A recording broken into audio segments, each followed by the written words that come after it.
Hello, everyone, and welcome to a brand new episode of the Jams and Tea podcast, where we spin the jams and spill the tea.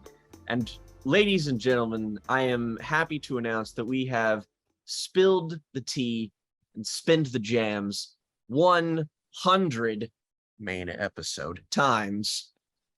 And so we are here today with an incredibly masturbatory and semi-self-indulgent episode for you that is completely going to revolve around us and not music that we are going to be discussing this week. Things will return to normal next week, but frankly, we've been doing this for 2.5 years, and god damn it, we deserve a little bit of self-indulgence every once in a while. Yeah, we've never ever afforded ourselves any self-indulgence while doing this show at all.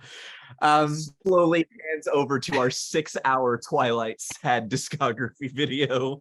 So yeah, we'll try and make this like, this is not just, I mean, it is for us primarily, and because, you know, we're that bitch, we're allowed to do that, but also this will be, if you've been with us for any amount of time, really, if you've been with us since the beginning or even beyond, thank you so much. We've been doing this for 2 years and 3 months now, I think. So that is quite amazing. And we've, yes, as Jake said, we've definitely done more than 100 videos in that time, but we have been here for 100 Sundays, more or less.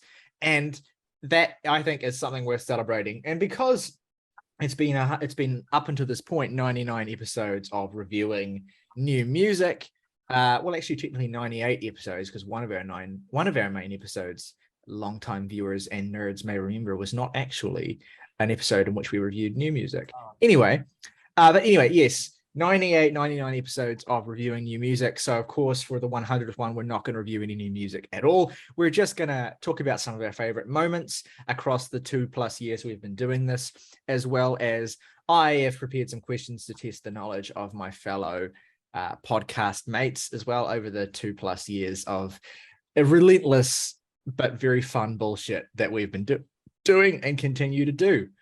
And we also should take a moment to say that we are, of course, immensely thankful for each and every one of you. And as much as this is a celebration of us doing this for a long fucking time and doing many episodes of it, we would not be here without people to listen to us for. So if you've been here for a week or for 2 years, Jesus Christ, some people have been here for 2 years.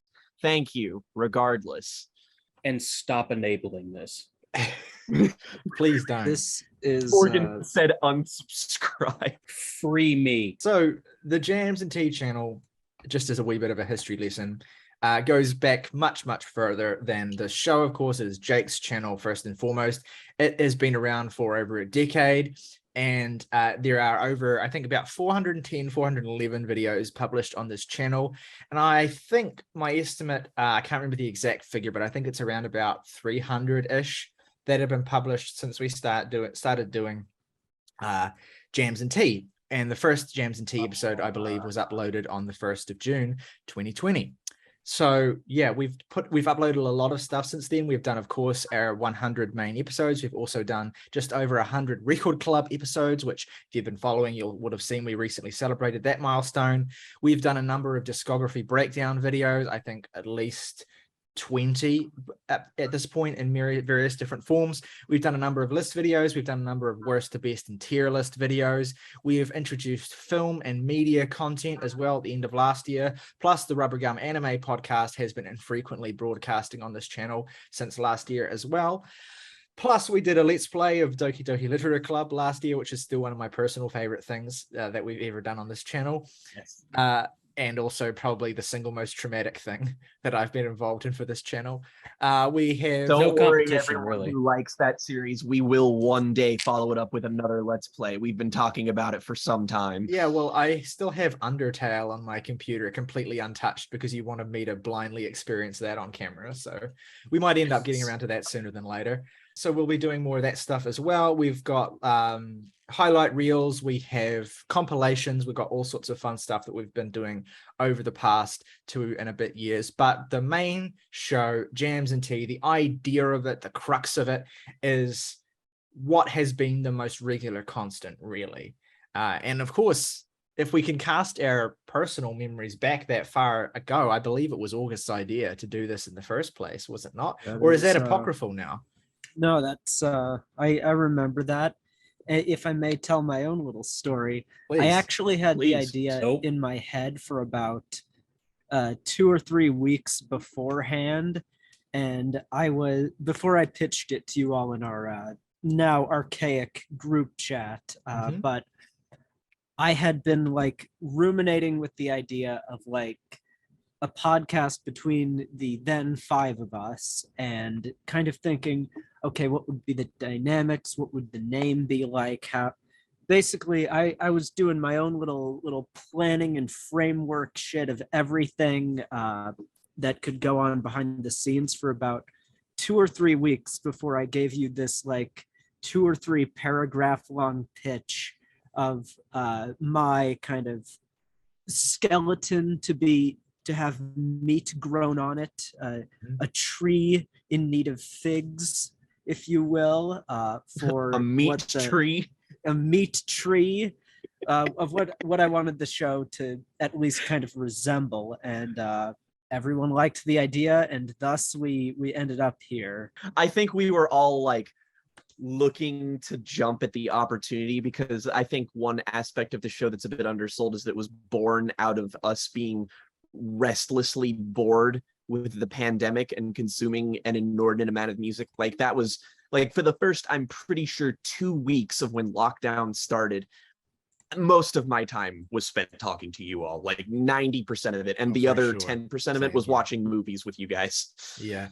Zoom was a big, what figured very heavily into our lives around that time, because as it did for just about everyone, it just suddenly became this technology that just became omnipresent essentially and became so integrated into our lives. And a lot of us were probably using it for work or study in some form or another anyway.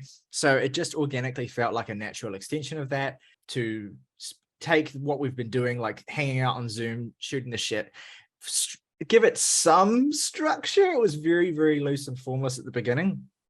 And essentially the idea being talk about 2 new records each week. And I believe it was Saoirse who came up with the name as well of Jams and Tea, Indeed. which Yes. originated as an acronym of our first names, an acronym that is now horribly outdated for multiple reasons. I was gonna say, for the people who've joined in like since Saoirse left last year, they must be so fucking clueless as to why we even have the Jams and Tea name.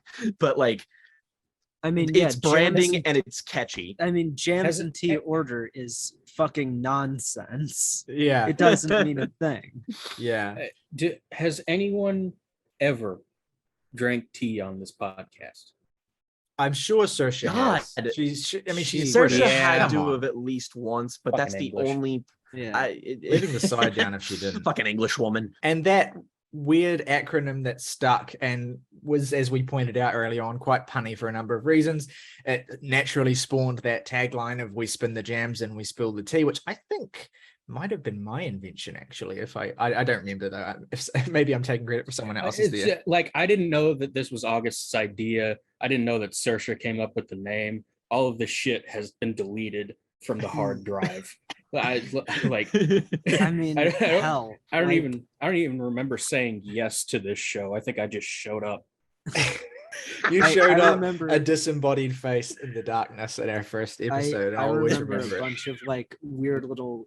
I have like weird bits of early things stored away about my early involvement in the show, like just coming up with like names for shit, like record clubs and B-sides were all Yeah. like name, because what had happened was you guys were doing the Eminem thing and we're like, what are we going to call this? Yeah. And I was like, oh, B-sides, that's perfect.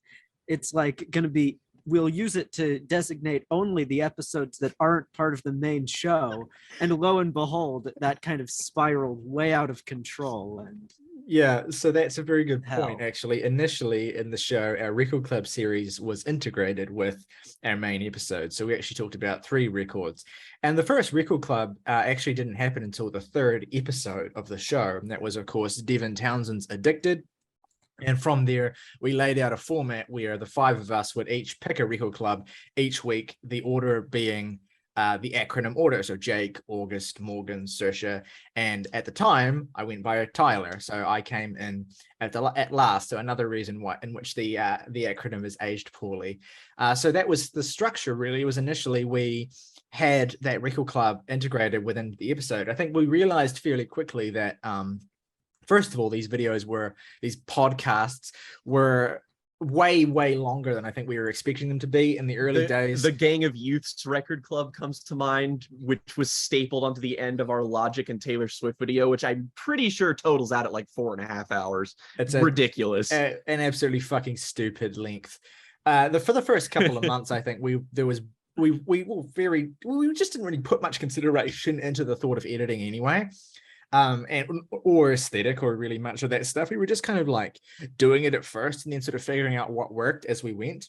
It wasn't until the 9th record club, which was on Captain Beefheart's Trout Mask replica, that we started doing the record clubs as separate videos. And we particularly chose that record because it was like a big video we could sell as like, oh, it's this iconic record and we can get people to click on this because it's like people know who Captain Beefheart is. They know what Trout Mask replica is. So this, I think that's a really early example of our kind of marketing, as it were, taking hold. And also the idea of like picking something that might even be deliberately like inflammatory, like people might want to go and watch this to see some really heated opinions, which we definitely got in that video. And I think that what's been cool about the Record Club series is that we have those. We also just have record clubs that are just us heaping praise on a record that we love. Sometimes we talk about records that are just stone cold classics. And sometimes we talk about weird, obscure little records that maybe none of us really love, but that are interesting enough to talk about. And that series, I think, has stayed one of our most dynamic series in all the time. I think that also kind of gets to the core of like, you know, we didn't really put much thought into, you know, the construction of everything when we started off, because, you know, this was an exercise that was like a lot of, I mean, I guess this podcast is art in a way, not trying to be pretentious, but it's like, if people make a creative endeavor, it's art. So like, I feel like it started out as just us doing it for ourselves. Yeah. And as we went along, we just kind of put gradually more and more thought into how we wanted to be consumed and seen. And sort of the idea with that is like, it's kind of for like the appeal of the show is people who want to see more than just like, you know, Captain Beefheart reaction first time listen, like the people who listen to it and then like react to every song. And like, I get my enjoyment out of shit like that a lot. Yeah, for sure. But for people who maybe watch something like that and they're just like, I kind of wish people like, you know, went just a tiny bit deeper, because a lot of music criticism on YouTube is very, you know, it's designed to be consumed very quickly, and that doesn't exactly add to the idea of like wanting to be super successful, but it does appeal to people who just kind of want a little bit more. And I think that that's kind of the cool thing about the channel is that, you know, we haven't grown exponentially or anything, but over the course of these 2.5 years, we have undoubtedly proved that there are people who want to hear this kind of discussion on the internet, which we would have kept doing this long, even if we didn't get to, you know, like whatever subscriber milestone we've surpassed thus far since the start. But like, it's just cool to see that people have, you know, as we have evolved, people have taken notice of that. Another big thank you to our audience, of course. Yeah, I think it's never really occurred to us to do reaction-based content. First of all, because technically with Zoom, it's basically impossible to do that in a like coherent way. But also just because there is a saturation of that, and we're not essentially, I think, super well suited personality-wise to that kind of content. We've always kind of wanted to, you know, I think it's that kind of golden rule of making stuff on YouTube where you make what you would like to see. And that is the idea of like, we wanted to see content creators on YouTube who were going into lots more depth about the music they were talking about. And to be fair, a number of great channels have cropped up doing that while we've been doing this. But what I still think is unique about us is that we do that, but we also have the dynamic of multiple people rather than just the single individual perspective. And I think that is something that still separates us and still makes us really, really interesting. We're of course not the only set of multiple people to do discussions of music, but I think that we are one of the most wide-ranging and broad in terms of the types of music that we cover and the sorts of content that we do in relation to music. So we try and I think we've carved out a neat niche, even if it is like long-form content. It's very difficult to find music that at least one of us doesn't care for. Like Yeah. that happens exceptionally rarely, and even then we kind of poke and prod at stuff like that, because like that becomes the crux of our discussion, is like, well, if all of us don't like it, why? Yeah. And so now I'm going to get into some random statistics that I've gathered from over the years to kind of illustrate some of the patterns that we can see in what we have reviewed and the things that we've observed, all that sort of thing.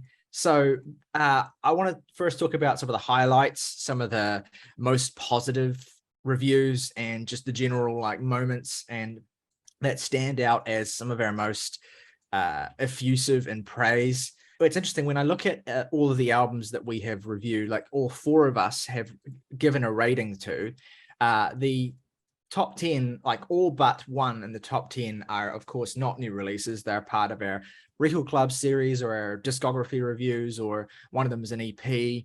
But to talk about, because I want to focus in on the main episodes, I'm just going to talk about main episode stuff. So our highest rated new releases in the entire time of doing this podcast, rated by all members of the podcast at whatever time it was reviewed. And the number one highest rated new release is a two-way tie between two records that I'm sure won't surprise anyone here.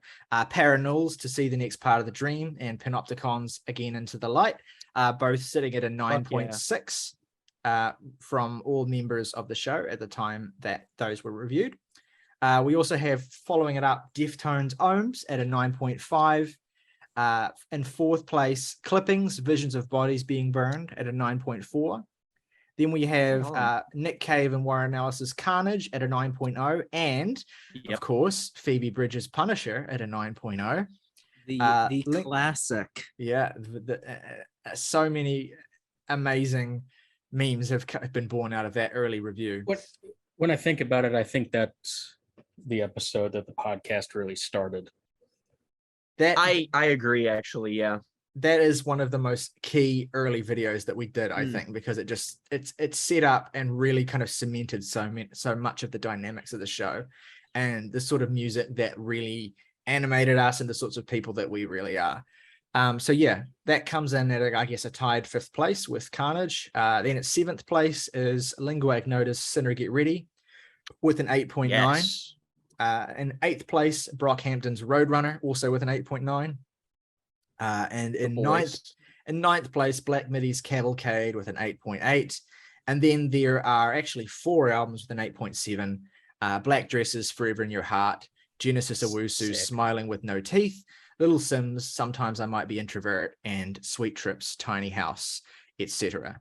So actually only 6 new releases that got an average of 9 or higher from all of us. So we do, one thing I think that illustrates is that while we do often agree to a large extent, we do definitely have overlapping tastes, there is a certain extent to which we don't, especially with at least 4 people on a show, like you're bound to have some dissension. And so that does, I think, make it harder to get these higher averages overall. So those are some really special records that, of course, get glowing endorsements from all 4 of us, unquestionably. Well, except one. Yeah. Well, sure. I suppose that's fair. And that, of course, coming back to Punisher as well, for those who weren't around for that, Punisher, one of the reasons why a Punisher review is notorious, and it always makes me laugh every time I look back at the ratings page on our podcast spreadsheet to see that Jake gave that a 10, Morgan gave that a 10, Saoirse gave that a 10, I gave that a 10, and August, of course, gave it a 5 out of 10. Yeah. And it's just always been, I think, again, one part of what has defined the dynamic is, and that's not the dynamic. I'm not saying is that August is a contrarian or anything like that, but that one of August's most defining characteristics is that he completely doesn't give a shit about anything peripheral when forming his opinion. On that note, I want to now move into some of our most divisive album reviews over the years that we have been doing this. And again, I will stick to main episodes, even though we have some very divisive record clubs, of course, including our Trout Mask Replica Record Club, Yeah, I our was gonna Philosophy of say. the World Record Club, which is honestly maybe August is being a little contrarian there. Perhaps. Our My That was Teenage for the Dream bit. Ended Record Club as well was quite divisive for similar reasons. Oh God, oh man, it's That been was so one of the long first since ones I've we thought did. about No, that. that I was wrong, because that's also the video where we did Run the Jewels 4 and the first Black Dresses record that we reviewed. So that's when the podcast started. Yeah, I mean, yeah. honestly, I think the podcast started the moment that Saoirse said that listening to Charlie XCX made her feel like she was being bullied in high school. To me, that's like such an iconic early moment. Everybody, every episode has an essential moment, is what we're saying. 100%. I like the one sad. like in the first episode, which is a bit rough to look back on, even though that episode has a lot of views for an early episode. But one of my favorite moments is when we talk about the 1975 album we talked about in that episode, and we had all kept quiet mostly on what we thought about it, and Riley's broken just reaction of just hearing me to say that I hated it, and he was just like, "Oh, okay." It says a lot, because now, of course, I would have that reaction if you liked it. Like, it would just be the complete opposite. I just showed how I didn't really know you all that well at that point, even though we had been friends for a while. So it's a revealing early moment, I think. And when I think back on how I feel like my taste, and the way I've expressed myself, and also like just my general like ratings of records and stuff have shifted. It's some of that early era stuff I find quite embarrassing, to be honest. But anyway, I mean, we talked about the Punisher episode. I'm deeply embarrassed of that segment. That's like me if you sucked out all of the humanity of my delivery. Ugh, but bleh. you made up No. for it by the way you talked about Punisher beautifully in our Albums of the Year video at the end of 2020, which is a Thank great God. video that I'm very proud of. On the note of our most divisive reviews, continuing along that trend, and on the note of our early days as well, it's super satisfying to me that our most divisive review on a main episode, not counting Record Club stuff, of course, remains to this day Charlie XCX, Charlie? How I'm Feeling Yeah. Now. Wow. The very Hell first yeah. album we ever reviewed on this show. Wow. Still the most divisive in terms of ratings. It has a standard deviation I of guess that makes sense. 2.449. And still, it's really, really funny, because I'm not sure if I still would do this. I think I probably still would do this, but I named it, I think I named it my album of the year at the end of that year as well. So it's just doubly funny that it was so divisive, and that it was the first record we talked about. And I think says so much about like how we really started, maybe not fully formed in every sense, but like when the podcast started, I think like I still am proud of that, even as back as our first episode, even if a lot of it is very slow paced, and definitely we've improved a lot in that regard since then. Our second most divisive review of a new release was the self-titled Lamb of God album with a 2.439. Another Hell yeah. 2020 Shame of early era classic. I have never felt worse for enjoying an album than the Lamb of God self-titled. I have never in my life endured more shit than having to listen to everyone say how much they didn't like it, and then double up on it, our worst albums of the year video at the very end. You know what? Like, I just remember sitting there like, Jake, for you, it's kind of like the inverse of our Ants from Up There Black Country New Road review, where it was like the exact opposite situation, where you were the lone renegade in a certain sense, but in the other direction, where you weren't on board with it and everyone else was.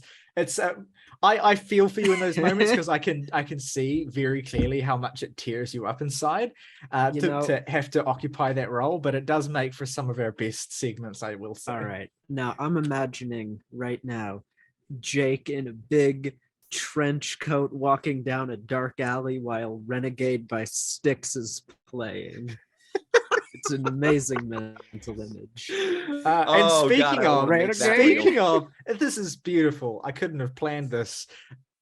Our third place most divisive main episode review continuing on a very similar theme. Jesse Ware, what's your pleasure? Which I'm now remembering, I think was actually, Deciding, I'm noticing a pattern with these. yeah, that was a classic early moment. Of course, that was the episode that birthed Tinny Synths and a number of other great moments as well that are recapped in our highlight reel from that you can think watch. one of the reasons that was such a notable moment is because we had spent so much time talking together about, like, in the group chat, we just didn't really talk a lot about music we didn't like. Like we really mainly stuck to stuff that we were really big fans of. And then once the podcast started, we actually developed an idea of what the other people in this podcast don't actually care for. So I feel like that is one of the earliest on, like, moments where you kind of get to discover, gonna get in the weeds a little bit of what some people, me, don't enjoy about certain parts of music. So, like, when that happened, it was just kind of like, what? Yeah. Our fourth most divisive review, of course, was Phoebe Bridgers' Punisher with a standard deviation of 2.236. Now, August, when you Good think time. back to that review and to how you felt in that particular episode, like, what in your memory stands out about reviewing Phoebe Bridgers' Punisher? This is the thing. It's kind of nothing, honestly. It's not really something that bothers me at all anymore, just because I think with this podcast, not that I started at uncomfortable or like a stage of not caring, but that's just skyrocketed as this has gone on. So, like, I guess I just have, it's kind of completely washed over me. I think it's kind of an awkward review. If from what I remember, I was a bit kind of just like, well, what the hell do I say after all of that? Because it's like, you have people We spilling their also guts. weren't too hard on you, I think, for your dissenting opinion. Like, in contrast to some other moments, I feel like we tried a little bit just to be like, Yeah. And there was kind of Get a it? wholesome resolution to it as well when we did our favorite songs of 2020. Yes, and we there all was. we Of all were course. able to agree on Chinese Satellite as the Which- song of the year. How As the can you song of hate the year. that Exactly. segment when it's got that? That's like the most iconic Jams and Tea, like, meme that we've created. for me. Chinese Like, I'm gonna Satellite take Chinese is- Satellite to my fucking grave. Yeah, that the Chinese Satellite meme, when for our maybe newer viewers, the nature of this meme is essentially that whenever you dislike a record or whenever you just can't muster enough feelings to have a favorite or least favorite song on an album, it's now a meme thanks to August's review of Punisher to just say that your favorite or least favorite track is Chinese Satellite. And it still makes me laugh to this day. Yeah. It is probably the second most recurring meme behind the, of course, Rock Over London thing that we do at the end of every episode, and we have ever since. God, when was the first time we did that? I should have It looked was that in up. the Farrah Abraham episode. I believe. Okay, so very early. Yeah, it on had this to have stuff. been, that's 'cause we were that's where talking that about Wesley him. Willis comparison was first birthed and talking about Yes. Absolutely. outsider art, and then I adopted that as my kind of rallying cry to end off an episode. Yeah, and it has persisted ever since. Even the episodes where you aren't present, I still make sure to do it. It is as integral a part of this episode as reviewing music is, well, at least up until today. And yeah, so and if any of our viewers at home didn't know the genesis of the Rock Over London thing and haven't listened to Wesley Willis, go and check that out right now. Listen And to Rock and Roll McDonald's. Rock and Roll McDonald's That is the song will classic. not OG. disappoint you. Absolutely, and you'll understand by listening to McDonald's that. is the place why- to eat. You'll understand why while listening to that why exactly we do this. So overall, to date, as of today, across all of our main reviews, the harshest critic is August with a current average of 5.70, followed by Morgan, interestingly enough, who I think initially was one of our most positive overall, who has now slipped to an average of 6.76.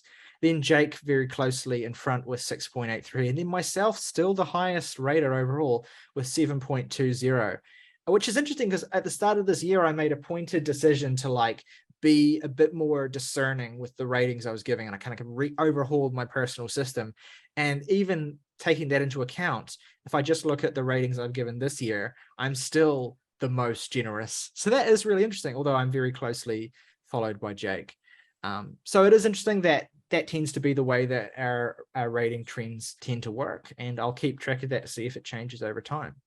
We also are a show that is defined, particularly in the last year or so, by the increased presence of guests, as well as has been alluded to.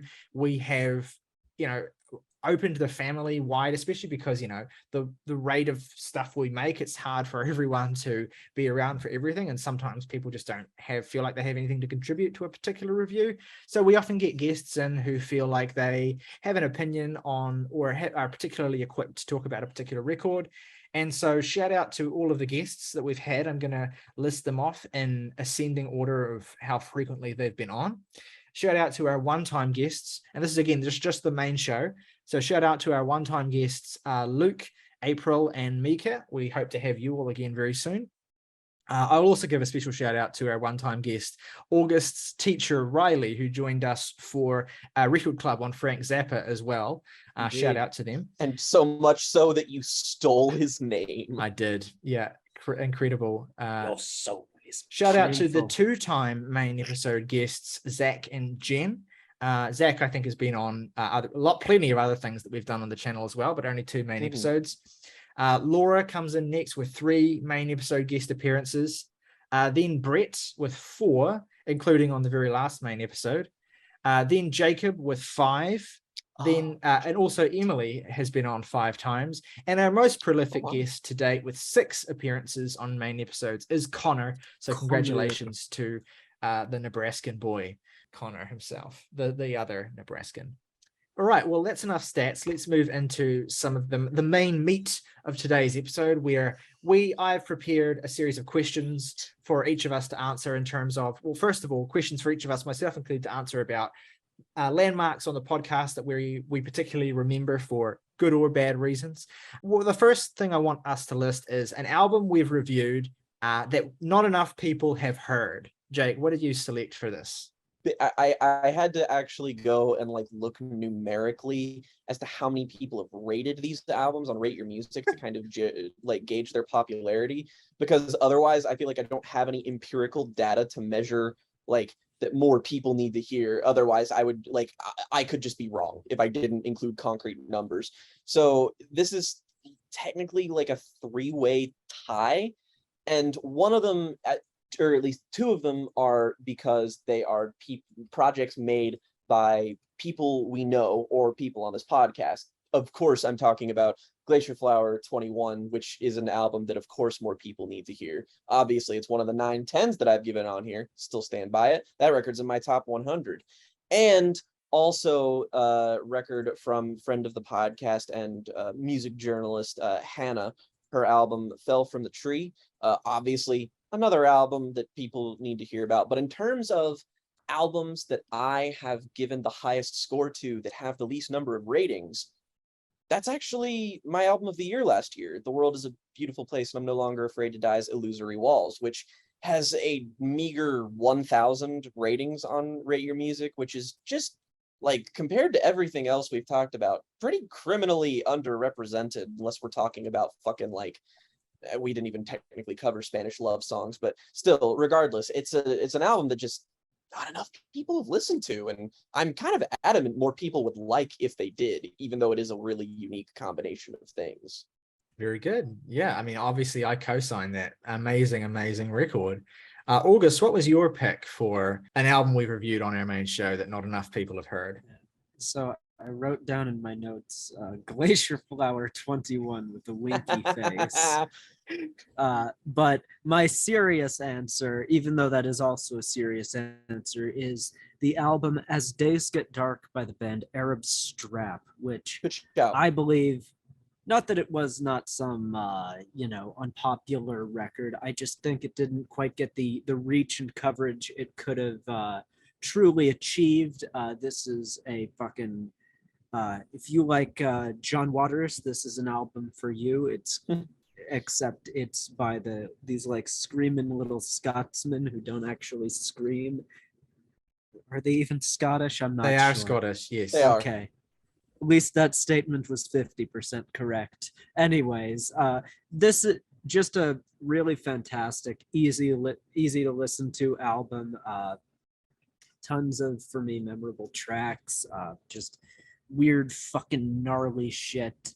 Big cosign. I think that's one of the most Agreed. unique and special albums of last year. I still listen to The Turning of Our Bones and Sleeper semi-frequently as well. Great songs. The whole Turning of record's Our great Bones though. is a song I remember really well. That was a badass song. Yeah. All right, Morgan, what is your pick for an album we reviewed on our main show that you think more people need to listen to? I wonder if I can predict this. What's your prediction? I'm just curious. I was gonna say it's probably a toss-up between the new Placebo album and maybe like the Manchester Orchestra album from last year. Either one of those. I did consider those, but the one I actually went with was the Tiger's Jaw album, I Won't Care How You Remember Me. Because I think like the problem for this album is just plain and simple underexposure. It lines up so well with what so many people in the sort of realm of music that we talk about, and sort of it aligns so well with so much of that kind of music. And I think it would be a much bigger hit if it just found its proper audience, and I'm not sure it really has. My shout out is with Morgan's pick, where it's a record that he really, really connected to that I think the rest of us were kind of a bit ambivalent on. This is also an album that I really connected to, but the rest of you, I think, were fairly ambivalent on. I think I know what this has to be. Playboy Cardi's Whole Lot of Red.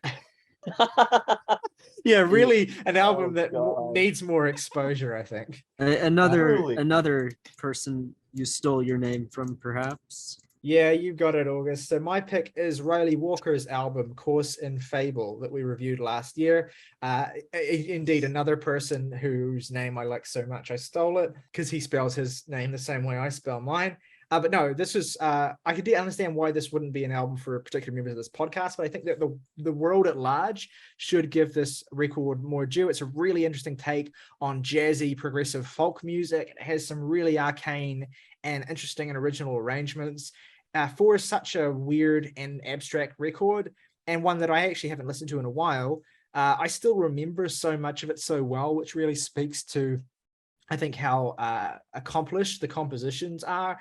It's a really it's definitely a record for people who are really into like music composition and structure, and just hearing the templates of genres like folk and prog and jazz, and hearing something completely new done with them that is, you know, fairly meditative, not going to scream at you through the speakers or anything, but is, I think, music that ages really, really well, that is some of the most original music I think that we have reviewed on the show. And it only has 578 ratings on Rate Your Music. In general, Ryley Walker's a fairly niche artist who is not particularly well heard, and I think this is absolutely his best work so far. So check that out as my advice to anyone listening at home. All right, next question is one album you wish we had reviewed. So again, on our main show, a release that came out, I guess, within the time that we were doing this podcast that you wish we had reviewed on the show formally, I guess. So Jake, what would you pick for this one? Breaking the rules a little bit here, because this album definitely did not, it came out before we started the podcast, but it was an album that came out just like tantalizingly close to that time frame. And I'm curious to see if potentially one other person on this podcast might actually share this answer. I think I know what you're going to say. But my pick is actually an album we have mentioned in terms of our countdowns, but not an album we talked about. And that album is The Strokes' most recent album, New Abnormal. I bet you were probably expecting me to say After Hours, but no, I was expecting you to say Rina Sawayama's album, but The Strokes is a good pick too. Good choice, but I think it's the Strokes album just because that is just depending, like the main narrative I feel like of the Strokes is that they just kind of fell off after their first two records, and it was just sort of strange to see the world kind of unanimously unite over the New Abnormal being great. And that was an album that the first time I heard it, I was just like, oh my God, what have I been doing my entire life before this? Like, I've listened to that album so much. I love every single song on there. And really the only reason it was on my radar is because Morgan mentioned liking it in passing, and August had said that he had a really tremendous affinity for it. And I think that it would have been just a cool thing to talk about, just in terms of like the narrative of the Strokes and how different it is from their other albums, while still capitalizing on all of the things that make that band and Julian Casablancas great. And yeah, I just think that would have been a decent discussion in the early parts of the podcast that would have been fun and also fairly positive. I know Ryley doesn't like that album as much as the rest of us do, but it's grown on me. I'm going to say this. It's grown on me. There you go. August, what's your pick for an album you wish that we'd reviewed on the show? Oh my gosh, this was so easy. Came to me in a heartbeat. I wish we reviewed Certified Lover Boy by Drake. It would have gotten tons of clicks. We would have been so pissed off and miserable the whole time, and it would have been Could we debate the number one Drake stan? It would have been a funny as shit video if we did it. Well, yeah. The only reason we didn't do that was because Kanye West and Lil Sims dropped the same day. And no, exactly. And I wish we had been even more self-indulgent and done a fucking like triple feature episode just to really like decimate everything good and would have true ended about with would have ended with me hanging myself. Like, I'm not. No, that's I mean, not like, a joke. literally, you can go. That's actually one of my favorite episodes we've ever done, because I get so drunk in that fucking video. If it was any longer, I would not have survived. Like, I was Beefheart levels of drunk during that episode. He's a once and never again thing. We have to slaughter a sacred cow at some point. Mm. If we ever debate the number one Drake stan, I will have to sit out. Like it will become deeply personal in ways that are wildly unprofessional. See, and that's why I would want to see you there the most, just because you're the only person who could get angrier than you would. It would literally be, what if I fucking killed you, huh? What about that? Yeah. You know, like, what if I found you and burned your fucking house down? But before that, made your life actively miserable. Like, just a fucking Kim and Jimmy McGill ruin Howard Hamlin type ordeal. I was gonna say De Niro and Cape Fear. Yeah. I can just imagine Morgan like getting the tattoos and getting ripped just to fucking murder the Drake stan. Start speaking in tongues. Love, hate. Morgan, what's your pick for album you wish we had reviewed? My pick is something I shouted out pretty recently, which is the debut solo album of Greg Puciato, child soldier, creator of God. Because I think it's such a dynamic album that I think it would have made for a really interesting discussion as well. And considering the angles at which we all approach Dillinger, we all would have brought something to that hypothetical review that would have been real neat. Yeah. My pick is a record that it's actually quite a popular album. And it actually was Jake that brought my attention to it initially. And I liked this record well enough when I first heard it. And then very slowly, although there was a big moment sort of at the end of last year and the start of this year where it really escalated. And I kind of fell in love with this album to the point where I now consider it, I think, one of my favorite records in general. And definitely one of the best albums to come out in the decade so far. And that's Porter Robinson's Nurture. I really wish we had found the space to talk about this album, because I think that it is, I think it's the best pop record of even though it's kind of more like EDM than pop, but it also has this super like ambient tinged edge to it. It's just a gorgeous album. I listen to it all the time. That is maybe the best sounding album of this decade so far. It is an absolute, it is a treat. It's a delectable cake to listen. Like, it is the audio equivalent of like having a really rich chocolate cake. Like, it might be a little bit much, but like you recognize while you're experiencing it that this is like the true peak of this particular form that it's doing. And yeah, that I still listen to that record or to songs on that record every week, basically. All right, next up is our favorite jams and tea raves. So this is our favorite, like, incredibly positive reviews or segments that stand out to us as particularly good segments, or particularly good reviews where we were all more or less raving about this record, or most of us were raving about it. I had to be decisive in this pick because there were other ones that I feel like I internally knew would be picked by the three of you. So I had to pick one that, like, you didn't specify that this had to be a main episode, and it technically it is and is not.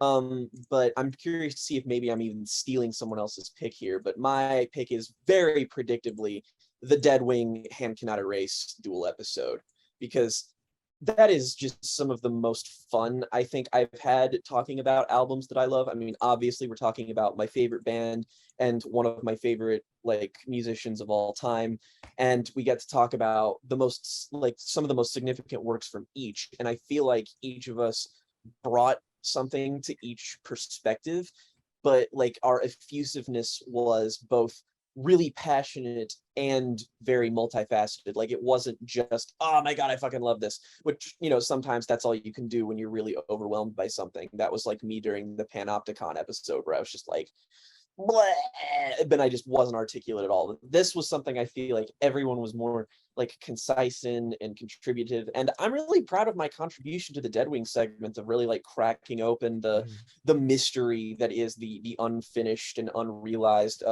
script and film of Deadwing, and how much time and research I put into that, and sort of like that's the closest we'll ever get to figuring that out. And of course it contains the most singularly joyous moment of this podcast where we all gave a 10 out of 10 to Deadwing, and August knew he came in and swept in at the final second in the final minute to save everyone like a fucking Marvel superhero with that one. And that was a blast. That was so vindicating and so fun. A great episode by all accounts. Very good. August, your pick. I also went with something a little more peripheral to the main content, a record club, but it's one I think is pretty fun. It's the record club of "Bat Out of Hell" by Meatloaf. Oh, great! Which That's a stands fun out one. to me as just like, that's just a really nice feeling record club. Just, we're all in sync with each other, and we're all having fun, kind of laughing with the album, and just, you know, living with it. It's one that just always strikes me as a really positive, warm experience, and it's one that's always going to stick with me just because I remember the nights of sleep I lost from the hooks on that album just refusing to leave my head. So that's got to be my answer. Amazingly fun discussion, and it's, you know, a good video too. So that's that. Morgan, your pick. Pretty easy one for me. It's one of the reviews that I'm most proud of, Deftones Ohms. Yes, I mean, that was the one I was going to pick, but I was like, no, Morgan's going to pick this one. Yeah, I was very tempted by that one too. I mean, just from my perspective, I don't think it can be anything else, really. It's one of the first moments of complete unification for something positive on the podcast. And it's such I almost feel like it's a bonding moment for us just as people. I remember being one of the first times that after we recorded the episode, we were all just like, that was fucking good. Like that was a Yeah. good one. And it's it's not just a cherished memory in terms of the podcast. It's just a cherished memory, full stop. That's some of the most excited I've ever been for new music. And like, I would be lying if I said Deftones Ohms is not my favorite album of theirs and one of my favorite metal albums ever. Half because I do think it is the Deftones' most impressive achievement, and it has my favorite songs from the band on there. but also half because I got to experience it with you guys. Like, I remember the experience of that album leaking, going into the stock room and my shitty job in complete and total darkness, and then going into my Google Drive account where Ryley shared all of the stuff with us, and then listening to the flax of the album, and then all of us did it at the same time. We were like, ah!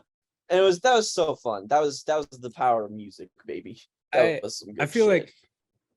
like it was a microcosm of what it was to do this podcast in the year 2020, where Yeah. it just felt like the lone bright spot, and it was a very bright spot in a year of just shit everywhere. But bad shit. And then I opened the door, and what do I see? But more bullshit. Yeah, so I was very close to picking that myself. And yeah, if I was to incorporate record clubs, I mean, there's so many I would pick, so I'm just going to stick away from those and just stick to main episodes. And I'm going to pick a review that I'm really, really proud of, that I think we all contributed to meaningfully, but I think particularly Jake and I really went on one in this segment, and we really got into a lot of density, and that is our review of Lingua Ignota's Center Get Ready, which I think is like some of the most high level, like proper in-depth literary analysis shit that we've done without just being like unbearably repetitive and long and all that sort of stuff. I think it's a really well balanced review, and it just happens to be a rave as well because we were all just like universally really on board with that album. And so that was like a really satisfying review to record and then to be able to put out into the world. And I more and more, I cherish those moments where we're just completely unified in loving something. And they tend to be moments that really, really stand out to me. And that was one I was really, really proud of. Yeah. Right. Now into our favorite pans. So our favorite sort of negative reviews that we've done. Jake, what was your pick? As much as I love going with some, like, some proper classics, digging in deep from the first, 2 years we did this, is that I can't deny I feel a lot more confident in our abilities now. So when, it comes to swinging for the fences, I feel like when we do it, like the closer to any given recording talking about it, that's when we're going to be at our best. So I have to say that I think the best pan on the show, narrowly for me, is probably Arcade Fire. That was like, it was born purely out of just like I feel like we discovered in real time just how much we hated that album. And we hated it before we reviewed it, but I feel like the more we talked, the more we were just like, you know what? Wait a second, hold on. And we just got madder and madder. And it's easily both the angriest you've been and I've been on the show. And as much as I love other segments, there's a particularly iconic one that I know is going to get shouted out here eventually. I just think that this is just collectively the most venomous we've ever been on this podcast.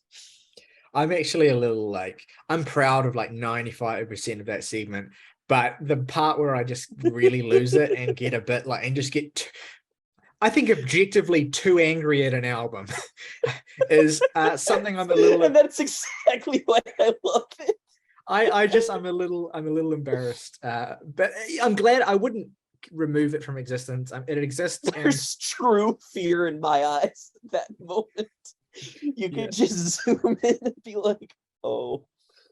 Yeah, it was worth it for that, I suppose. But I don't like the kind of person that Win Butler made me in that moment. And I don't like thinking about it. You did this to me, Win Butler. God, imagine I don't like who I am with you. Imagine there's this fucking person who just maliciously torments you and fucking makes you the maddest you ever are, and their first name is fucking Win and their last name is Butler. Objectively the funniest and stupidest name that any musician has Win ever Butler had. is like the name of like a snooty aristocratic child in like a Charles Dickens novel. It's literally just bully Richie the Rich, main character. but it's Richie one degree Rich, of believability above that. August, what is your favorite Jams and Tea pan? You know what? This is going to be another kind of recent one that I think is really fun. And it's the one we kicked the year off with. That is, of course, the Chance the Rapper video, which is just, I Great think, choice. one of our funniest and most accessible videos we've ever done. So this ranks up there for me, just because people know who Chance the Rapper is. People know the big day sucks. We know the big day sucks, but we reviewed it anyways because it was going to be a good video, and it's a great jumping off point to get people into the show. If you want to know what a proper Jams and Tea pan is, what the chemistry, what everyone finds entertaining or worth harping on, I think that's just a great place to jump off from and really experience It's still the video Jams that and Tea. plays when it should be the video that plays for most subscribers when they visit the channel page. It is still set Good. as that. And I think it is holistically our best video that we've done as well. So I can't blame you at all for shouting. The only reason edit I didn't from the card counter that you put in there sends me every fucking time. Every time That I get was to not this my segment, idea, I cackle. but I'm glad it's in there. Morgan, what was your pick for your Oh, yeah. favorite Jams and Tea pan of all time? This is so difficult because there's one that I feel like is the one, but We I'm all also know. going to. We're all I'm thinking also, it. but that segment is something I'm actually going to talk about in a later part of this video. So I'm still not like 100% on this one because the Idols one is fantastic for Ultramono. Yeah. But I think the one I'm gonna have to go with is the one is the widespread pan that's easily our most controversial, and one that's already been mentioned is fucking Oh, Viagra yeah. Boys' Cave World. Because Yeah. like that is an album. I just want to say from my perspective, that is an album I listened to and felt nothing. Like I was just like, this is just a void. There's nothing here to even say. And then I got on the episode and got so fucking mad about an album that I reportedly did not have feelings about.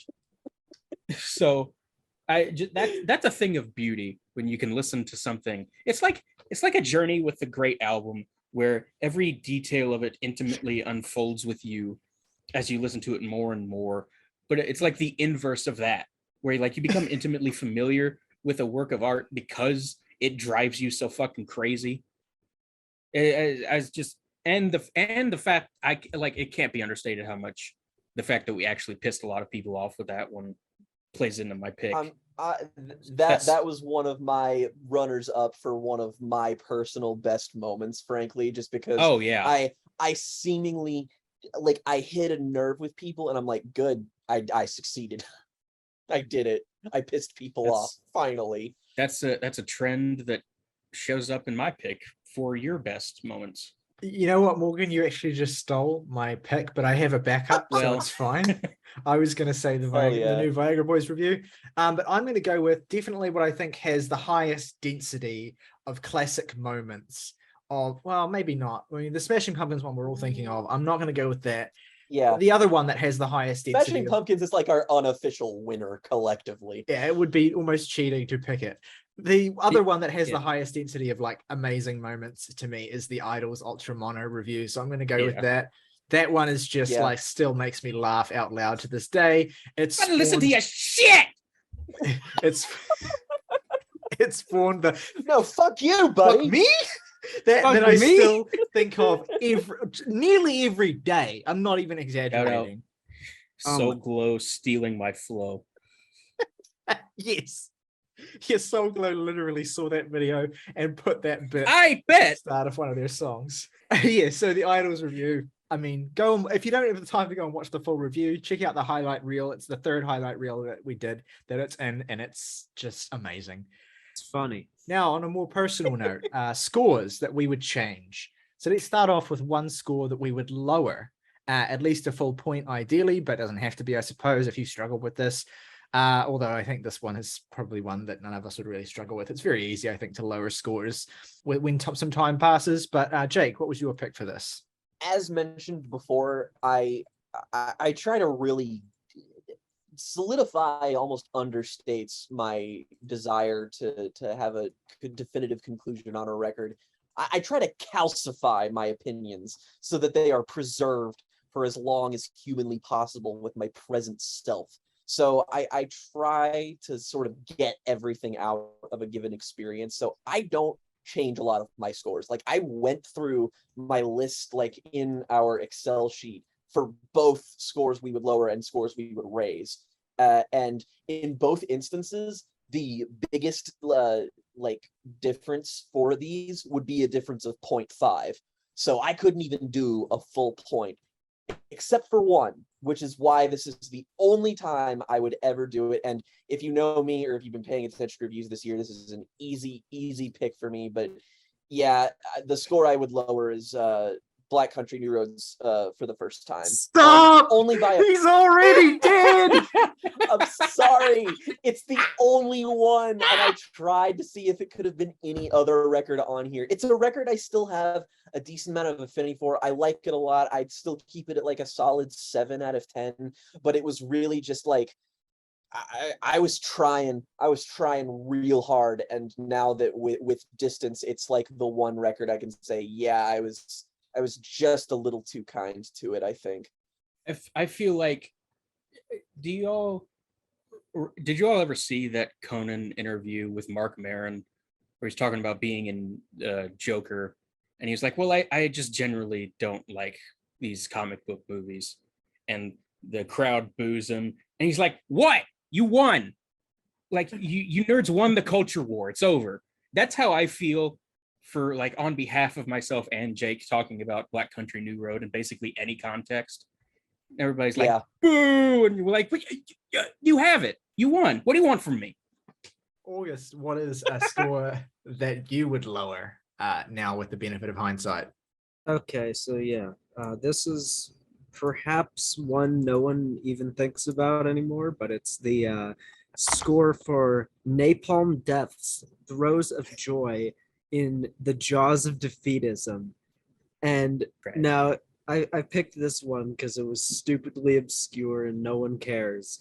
But a lot of this is with the benefit of hindsight, and mainly that I've gotten more into, you know, grindcore and death metal in the time since listening to it. And I have a much better understanding of the genre itself, what I like in the genre, but also what I think is more bog standard and generic in the genre. And as time has passed, and, you know, I occasionally listen back to this, I'm like, yeah, this is just a little plain, in my opinion. And it's, for me, not as bold as Napalm Death's previous work. Then again, what in their catalog is, but it's more to the broader point that it was a record that felt a lot more exciting to me at the time for lack of familiarity with where it was coming from. And with that familiarity now more apparent, I can say that it just strikes me as a lot less like urgent and exciting. I only felt more vindicated with my kind of tepid response to that when we reviewed the newest Wormrot album. And I was just like, this is the shit right here. Yeah. No, I thought of Napalm Death a lot while listening to that too. I think it's very telling that all of us still like the albums that we're lowering. It's just to varying degrees.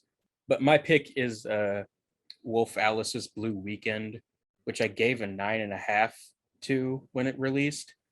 And now I'm just like, how embarrassing. Well, all right.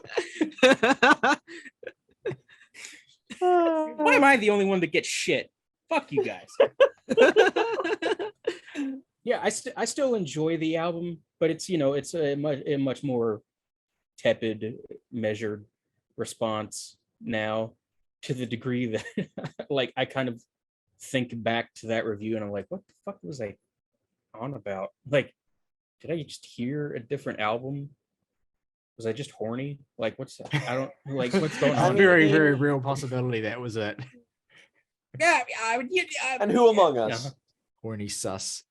Right, my pick. Now, let no one ever say that I am that I let my biases get in the way of reality.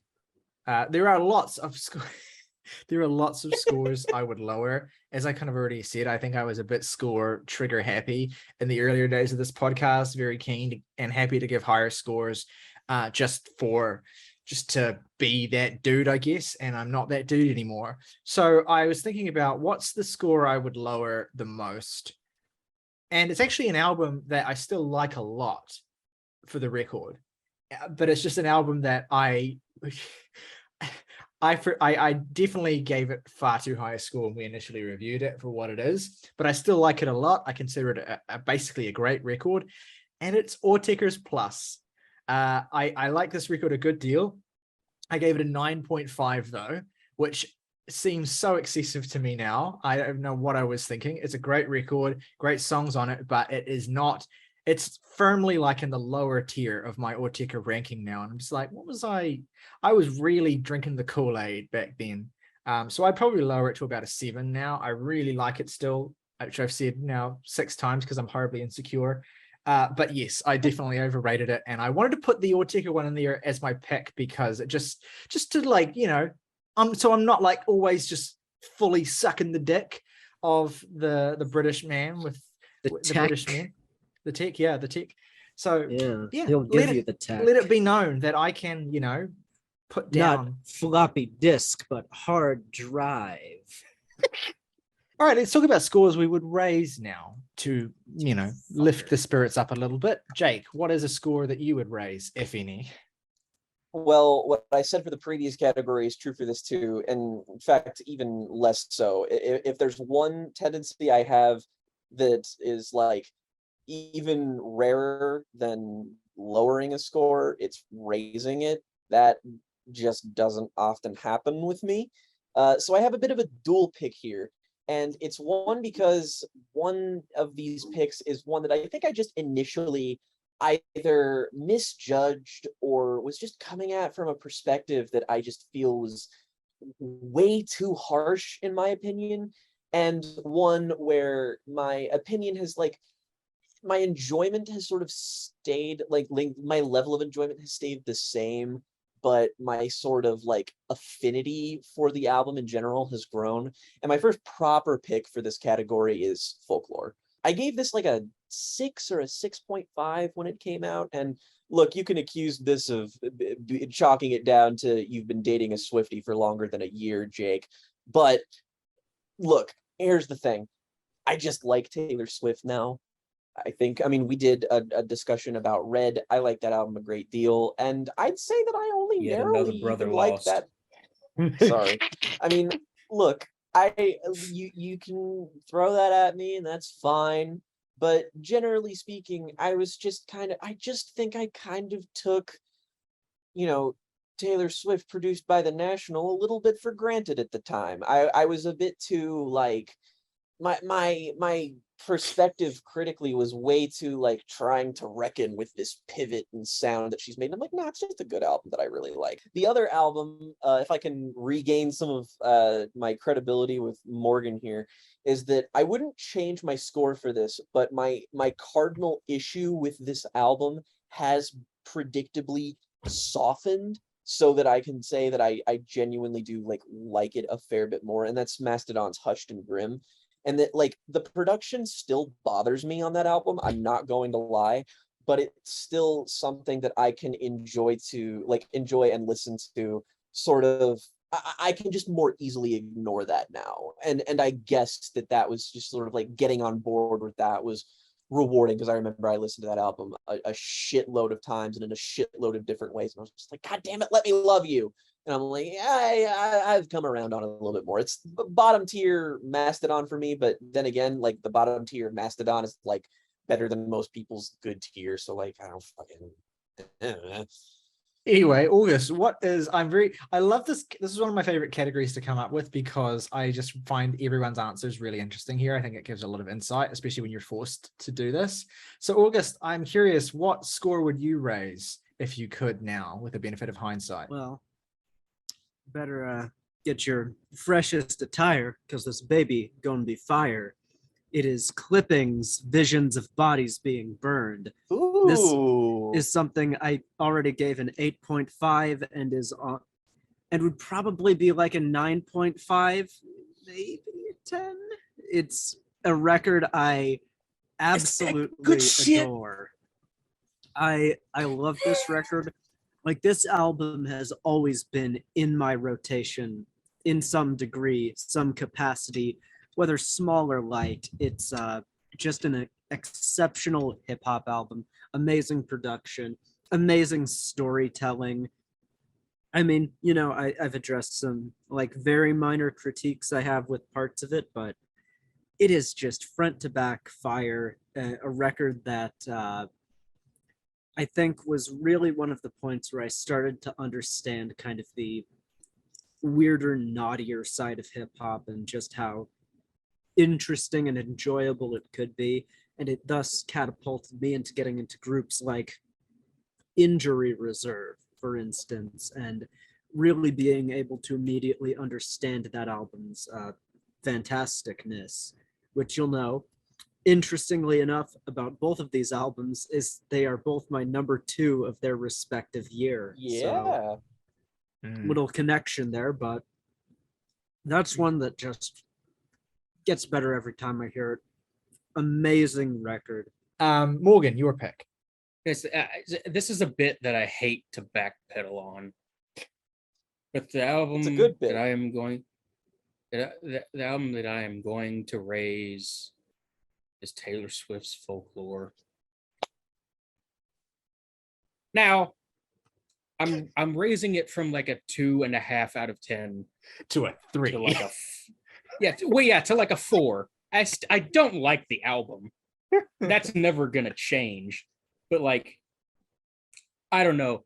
Part of it's that like, we've listened to so much worse shit for this podcast, like The most much backhanded worse shit. way to raise a rating possible. I respect the hell out of this, Morgan. Well, you know, it wasn't I meant do. to come off that way, but I guess that's fucking. It's fine. I think Maybe that's worse. I think Taylor Swift will be fine. I think this won't break. I think she'll survive this. Lord knows I'm not fucking concerned about her. I think my point is Taylor really Swift, just when she like, hears Morgan lower her score. Plain. well, I mean, Christ. I don't know. Maybe she is that fragile. I don't know. I still don't think it's a very good album. Instrumentally, it sounds like I'm Easy to Find's Leftovers. I find Swift's writing as boring as ever. But it's also just like, I don't know, who cares? Like, why did I get so worked up? Why did I hate it so much? Like, I can no longer connect with that emotion in a review. It's like watching somebody else. Granted, it's like watching somebody else do an absolutely hilarious review of that album. I'm still very proud of the work itself, not just, I think differently than I did then. Morgan But, say a nice thing about yeah. Folklore Challenge. I love Exile. There. Go Pay. fuck yourself. Gladly. Right. Excellent. My pick for score I would raise is an album from a band that I've always loved, that have been a big part of my life since I was a teenager. Actually, they're kind of one of the fundamental bands of me getting into like more, I guess, less conventional rock music, let's say. And that, of course, is Mogwai and their most recent album, As the Love Continues, which has grown steadily to be not only one of my favorite records of last year when it came out, but also, and I'm going to drop this hot take fresh on the podcast, I think this is the best Mogwai album. Wow. I thought about Sacramento. this. I thought about this Ricky for a long Ricci. time. Obviously, Young Team, their debut is an iconic post-rock record, and my opinion on that hasn't really soured in any way. It's not a matter of that leading to this, but it is a record that is so associated with these massive standout songs. Like, it has like 3 or 4 of the most amazing post-rock songs ever, and the rest of it's very good, but also just kind of like the bits in between that are kind of like giving you the room to breathe between those big epics. So it's kind of a bit whereas As the Love Continues, I feel like more and more the more I listen to it, I'm just like, every song on this record to me is Mogwai doing something interesting and doing it well. Particularly I think of the second song on the record, which is like, I compared it on Twitter to like the last 4 minutes of Kanye's Runaway if it were an actual song. Just the amount of like vocoder and auto tune that's used to like just mangle the voices on this record. And a big difference as well is the incorporation of like, you have string sections from Atticus Ross, you have horn playing from Colin Stetson, you have the immortal Smashing Pumpkins Siamese Dream era banger Ceiling Granny, which is still like one of the most like euphoric rock songs of last year. I think it's just I could listen to that on repeat like a dozen times and not get sick of it. It's just a really great song. Interestingly, very much more Paranormally than I would have realized, because Paranormal hadn't quite hit yet when that review came out. But is that a pasta? But like, yeah, that album, I would say that Mogwai album and the Paranormal album are kind of like aesthetically similar in terms of like post-rock that's incredibly blown out and distorted, but also full of this kind of feverish, euphoric energy. So yeah, if you overlook the Mogwai record, hey, even if you haven't heard any Mogwai records, if you just want a slice of really hard-hitting post-rock that is also quite inventive and incorporates other instruments in really interesting ways, listen to As the Love Continues. It is the best Mogwai album, and if you don't think so, that's okay, because you're allowed to think whatever you want. Next up on our video is we're going to talk about our favorite moments from each other, essentially. So I've asked each of us to pick a moment from the other three, and if you want to pick a Saoirse moment too, you're welcome to do that as well. I've done that as well. And when I say moment, the way I'm describing moment can be a bit flexible with that. Some of mine are absolutely much longer than just moments. But whatever you think of, essentially, the moments, the bits you think of when you think of each of us on this show that stand out to you in particular. So Jake, what are your favorite or standout moments of August, Morgan, and Saoirse? Shout out to our fallen sister Saoirse. She's not dead, she's just not here. Longtime viewers know she was a founding member of the podcast. And my favorite Saoirse moments, I am going to use the flexibility of the word moment, because really it's a segment with her, is that one of the videos I go back and watch a whole lot from early on in this channel is actually the Sufjan Stevens discography review. You and her have some really great interplay in that video, and I really like the dynamic of you two talking about stuff that, like, I feel like you two have maybe two of the most like polar opposite music tastes of any two of us that can be compared, but there's like a one uniting force where you sort of like, you come together over bonding over love of Sufjan, but you each love very distinct parts of him. And that's why the moment of hers that I picked is basically just the entirety of the Carrie and Lowell review. Is that's the moment in that video where you two get on the exact same wavelength and just review that album with like an equal, like, the whole dynamic of the episode is like, one of you thinks and a given album is amazing and the other one thinks it's just good. And so that's the point where you sort of converge, and there's just a really great discussion about that. It's really heartfelt, it's really personal, and it's just great. You all go in really in depth, but you don't sacrifice being like genuinely emotional, so it's a really well-rounded moment. And that's Saoirse's. For Ryley, I just want to say that, like, I'll double down and be like, the best moment of yours is within this, but it's also just the entirety of Toby Mac.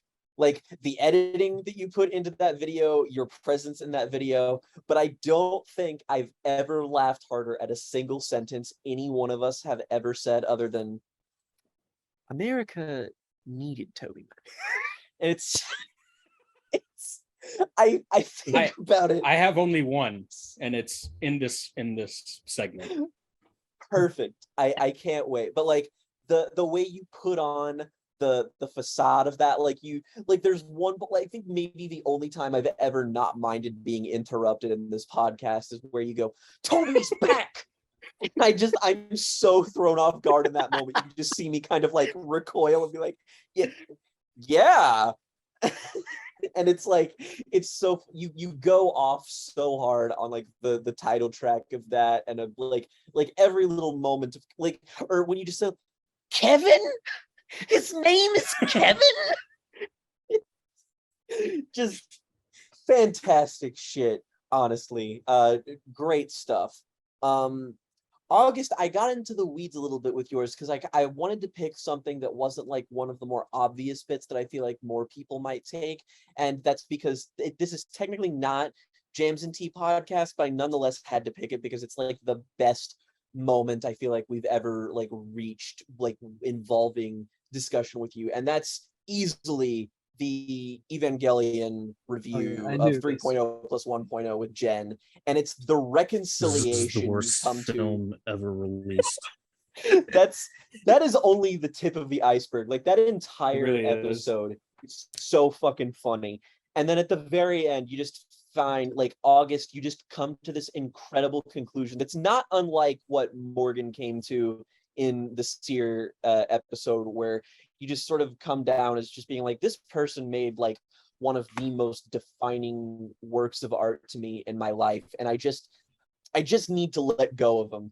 And it was a moment that we all needed. It was so cathartic, and like that across that entire sprawl, there's so many great moments, like the fucking Angela Anaconda thing, like everything in that episode involving all of us is so golden. But that like moment of emotional truth is just like it's perfect. And that segues seamlessly into Morgan's crowning moment. I couldn't pick anything else other than, because there is a chance that everything you have ever loved will kick you in the nuts. Like, it sounds so crass, and yet I think about that sentence almost daily with like a level where I'm just like, yeah, there really is. There's just a sort of point where I feel like I have to look over my shoulder about everything now after Morgan says that, because I'm just like, wow, I'm really not safe from anything, am I? And it was the crown jewel off of like, that is the moment where like, I feel like our podcast started maybe with like the like Phoebe or like Jessie Ware, one of those earlier iconic segments, but the moment it crystallized was Seer, and I feel like that was spearheaded by Morgan. It's just like every single beat of that, it's like I watch the Seer segment like I watch a movie. Like that shit's 5 stars on Letterboxd. I adore that shit, from Morgan's entire like laying down everything, making fun of everything. The fucking, is this a guitar on the Smashing Pumpkins album? And it's the worst guitar sound ever. And then August laughs before like fucking Morgan's even done speaking. It's so fucking good. I love everything about that segment. Is beautiful. Beautiful. I feel like Francis Ford Coppola must have felt similar making Apocalypse Now to how I did making that review. That was I think the closest you've ever sounded and will ever sound to Kanye West, Morgan. It's the only time I will approximate that level of ego. So for Saoirse, I'll start off with not present company, I suppose. But this is a bit of a general one, but there's also one specifically I'm going to highlight here. And this is Saoirse's, I guess we can say, British-isms, which we all know too well. I know where you're going. Fucking, I'm teaching my grandmother to suck That's eggs. exactly it. That moment is so funny because that is one of the best sidetracks we've had on this whole show, where everyone but her is just completely confused and thrown off their guard. And it's a hilarious moment because all of a sudden the power dynamic of the show completely shifts with one sentence, and Saoirse has the power of like a god staring down upon her puny creations, like Prometheus. John Doe has the upper hand. And it's an epic moment. It's amazing.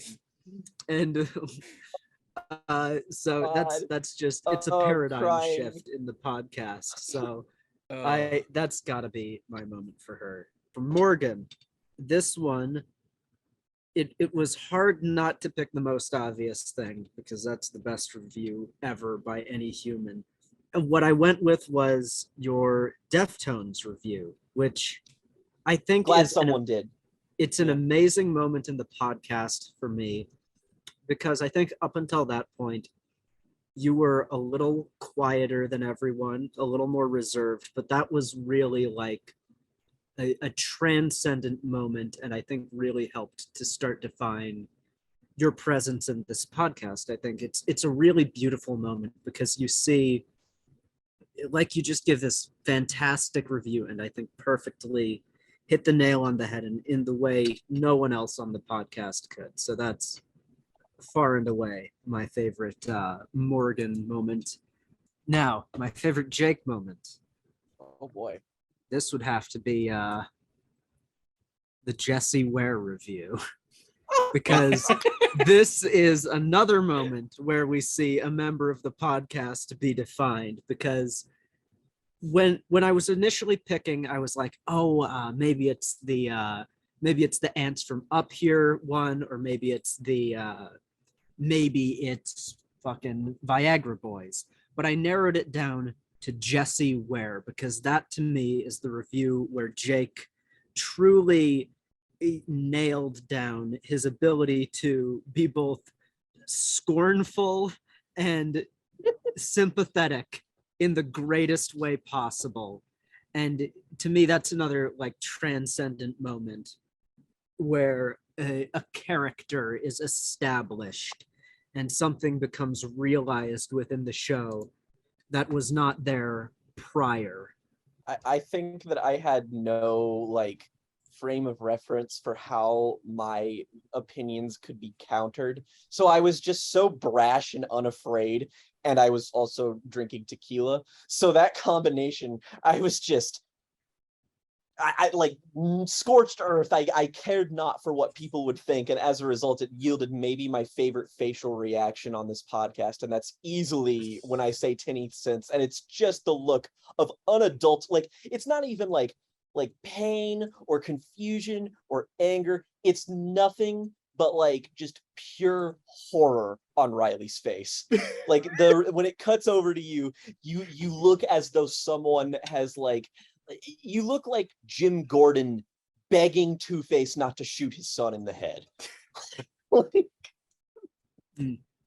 Jesus Speaking Christ. of Riley's best moment. Oh boy. Now, my trend has been kind of picking what I see as the archetype for everyone's personality. And so that means, Ryley, in my opinion, my favorite review or moment of yours is the Lawrence Arms. Oh God. Now this I knew you would pick something that I'm kind of ashamed and embarrassed of, but also oh, like, absolutely.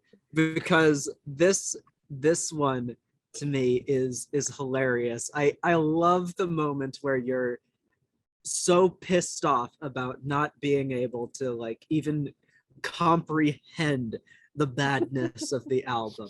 And this is of course something you improved on as we went with being much more clerical and discerning with your thoughts on a record. I think we all know that too well, but what's really funny about this moment is it's the first time we see you, I think, properly mad, properly worked up.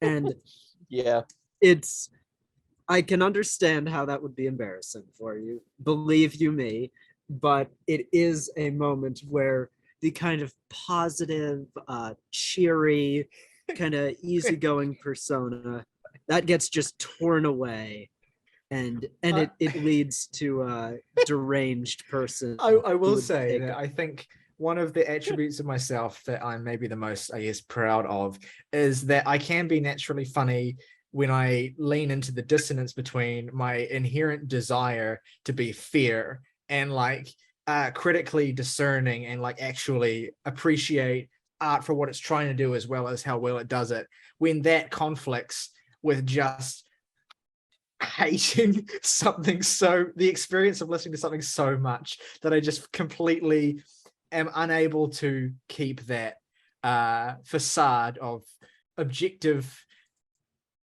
trying to be critically savvy, and it just kind of falls apart, and I just end up completely unraveling on camera. I love that August chose this because it's the moment is so great is because you as you go along, it's like you're trying to bargain with yourself because you start feeding off of the fact that like Morgan is obviously miffed that it's just like, this is the one, huh? And then you're just like actively like Morgan isn't even saying anything, and you're just like feeding off of that energy of just like, but like I'm the other album, but like, you're just like running around in circles. Like, it's a great frenetic moment. I will say I yes. was very proud of with the line I wrote where I was like, it's as though the producer put the microphones in a different room because he couldn't hear to bear how far this band has fallen.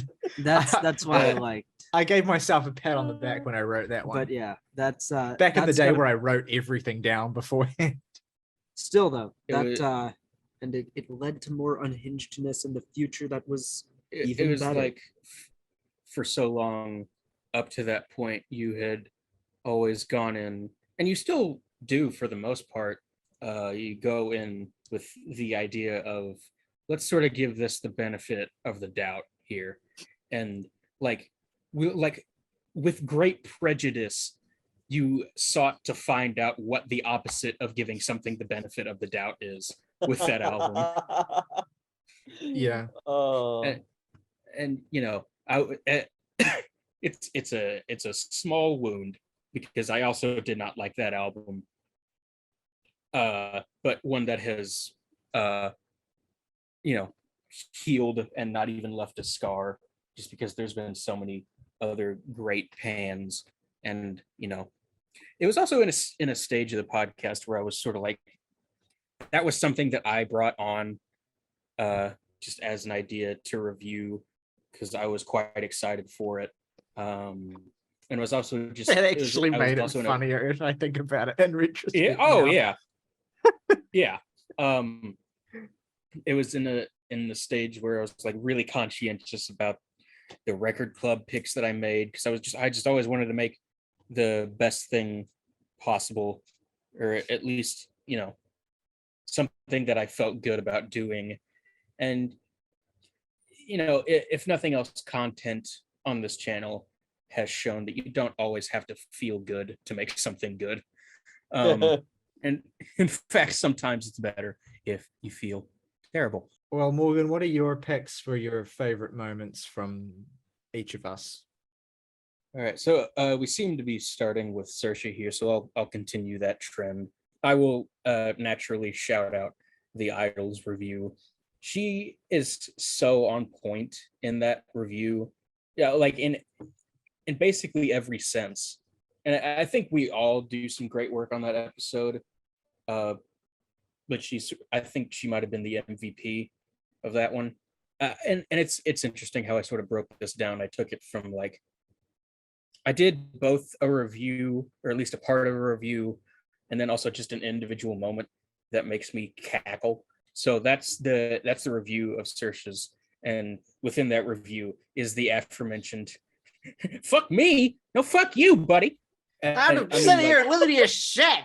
Even irrespective of what I added to it afterwards. There's just a dynamic in it as well of deeply rooted shame as well, because these are Saoirse's countrymen, and also like a band that she's connected with, obviously, that she felt like could represent a lot of what she was feeling about the place she lived, and then they just came along and just shat out this turd of an album. Saoirse is also such like her presence is one of like, even when she's angry, she can't really fully discard being like kind British and like measured in some way. And then with that album, she just stopped. Like the veil completely lifts, and it's so refreshing to see her just be like unafraid to be so pissed. For my favorite August review, I went for the microphones in 2020. Obviously, the 10 itself is a real watershed moment for the podcast itself. but it also just elaborates on how he feels about that album so well. And as someone who that album did not do very much for me at all, and still doesn't really, I certainly appreciate it and understand where everyone else is coming from. It's not like a, Black Country New Road, Ants from Up There situation where I'm like, why is this the thing? Like, I totally get it with Microphones in 2020, and it's so much of that is due to August's review on that.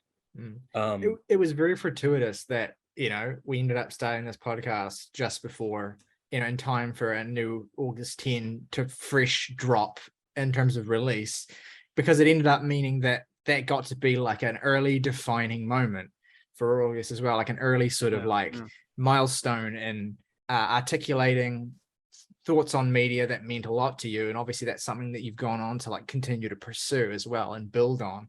So that's like a really kind of core moment when I think about, God, I'm going to sound fucking like a parent here, but like how far you've grown in terms of articulating your thoughts on media, which is like your whole identity now almost, is how good you are at doing that in various forms and having your own style to do that with as well.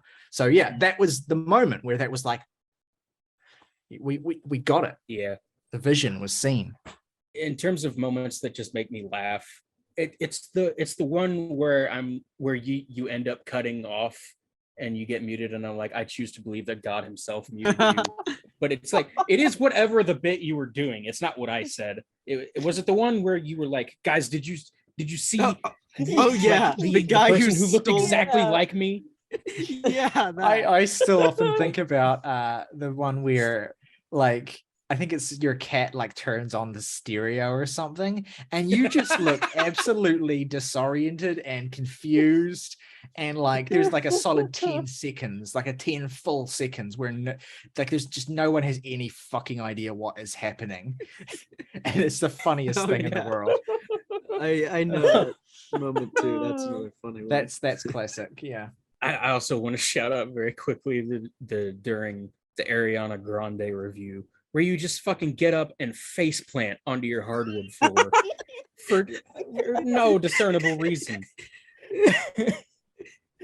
And it's just like, I don't know. It looks like it makes the me cover feel of a something. Midwest emo album. It does. Yeah. Jake, I will shout out.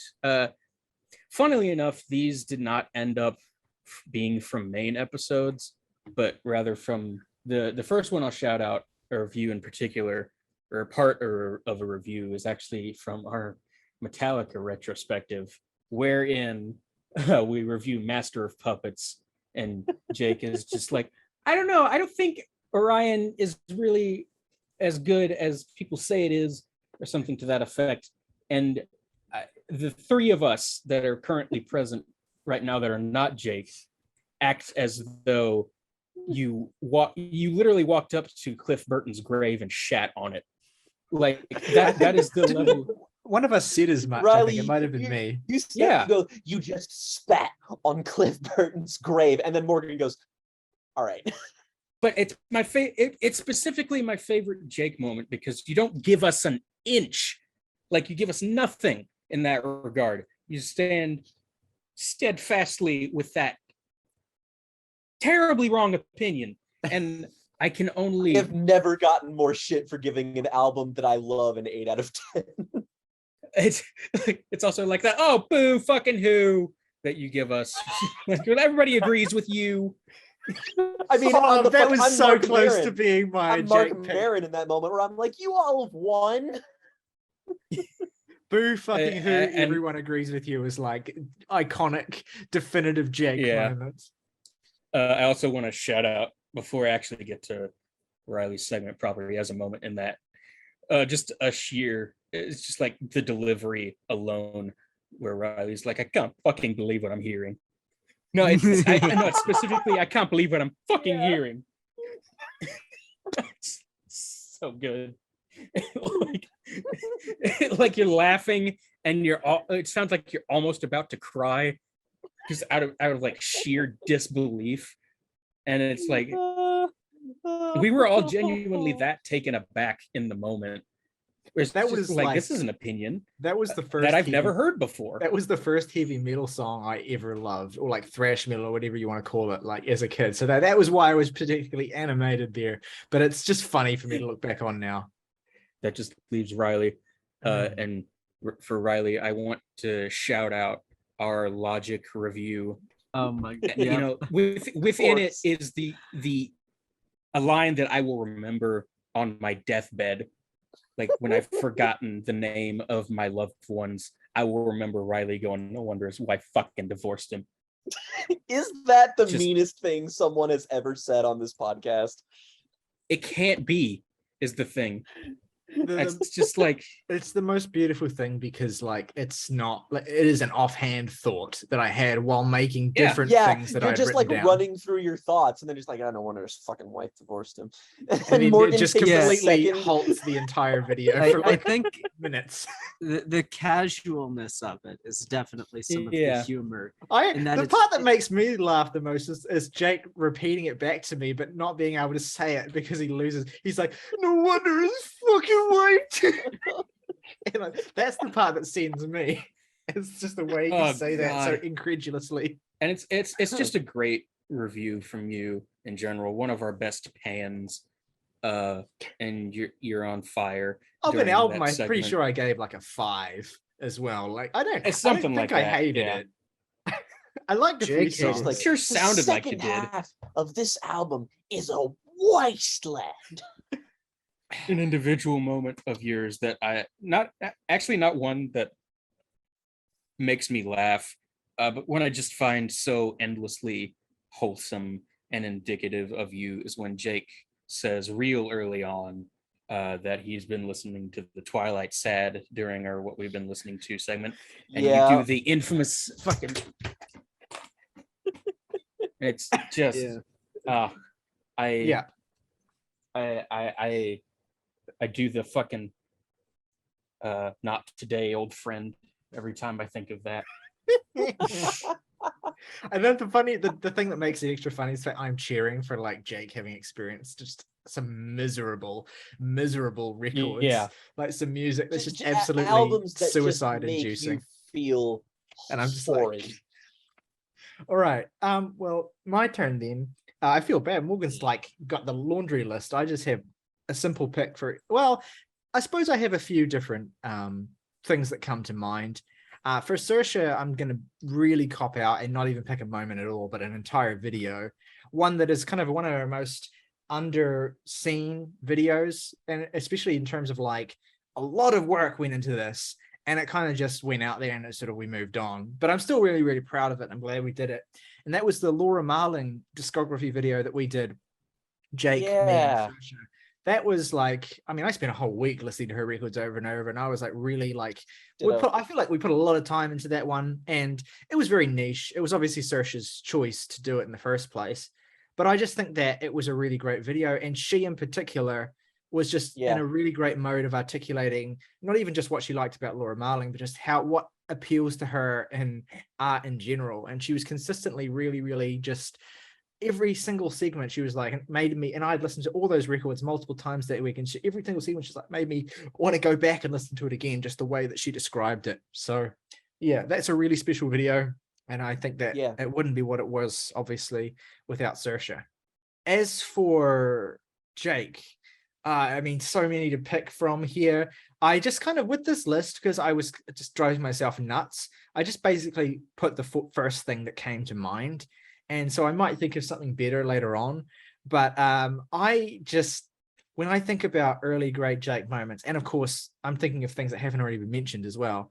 I think about the Trout Mask replica review specifically. And I think about, because yeah. especially because it kicked off that video. And I think about this drunken rant that you have. And like, I can't even remember your specific words, but there's like an intonation to the way that you speak. And it's just this absolute resentment of Beefheart the whole way through, where you're just like, I can get this from, I can't even remember how you say it, but you're just like, there's nothing here that I can't get from anywhere else. It isn't 5 times better. And you say it really, really fast and really, really just like condescendingly. And you're just kind of rattling through these notes you have. And then the iconic moment, of course, my thoughts are as follows. just drinks a fucking unhealthy Yeah. swig of vodka or whatever it was, and you just like to the point where I'm legitimately concerned. And that moment is You voice it. You go, Yeah, oh, you please do. be careful. My You're favorite his thing fucking about mother. that is that midway through my initial rant, Ryley and Saoirse interrupt me for an uninterrupted 17 minutes. And then I pick back up at the end of that, and I finished my rant, and I am so much drunker than I was when I started. and yet justifiably matter. Yes, fair I enough. was This brings me to Morgan. Now, this is actually like, Morgan, you were the hardest person to pick here, and so I don't really have. I don't Thanks. think there's any greatest Morgan moment. I think there is, like, the thing about Morgan is that when I think about the best Morgan moments, there's dozens of them, and they're tiny, and they're just little things that he'll say, little things that Morgan will do, offhand comments, little bits that will just happen, and they will just completely be my favorite part of the entire video that they're in. And I think Morgan is just like, and of course the greatest thing about them is just Morgan, the way that Morgan is. It's never planned. It's always just a response to something that happens, and it just speaks to some kind of like inherent sense of timing, and just, you know, Morgan understands how to make us laugh. So there's so many to choose from. There is, of course, I'm Ron McGovney and I'm running for sheriff, which I think is probably going to be the most like recognizable, iconic thing that Morgan maybe ever says in his entire life, which, you know, is an existential crisis for you to deal with now, Morgan. Yeah. But there, this entire episode has I've felt like somebody who peaked in high school, except that my peak was in 2020 during this podcast. there is specifically the way you deliver, and I can't even the thing is, I can't even remember what videos half of these moments are in. I just remember the moments. There's the moment where you're just like, maybe shut the entire fuck up. Like, that to me is like, that's one of my favorite things anyone has ever said, so much that I he's clicked so it and used actually angry when he says it. No, I remember being pissed off at whatever you two said. Yeah, I will say that Yeah. perhaps the best like video of Morgan's that hasn't been mentioned yet is the Dillinger video, the Dillinger discography breakdown video, which is fantastic. Not just because the reviews are all great, but also because it has so many of my favorite moments in it, including like the part where Morgan just ear drums along to fuck, I forget which song it is. When I lost my bet. Take what you can get. That song off of One of Us is the Killer, I think.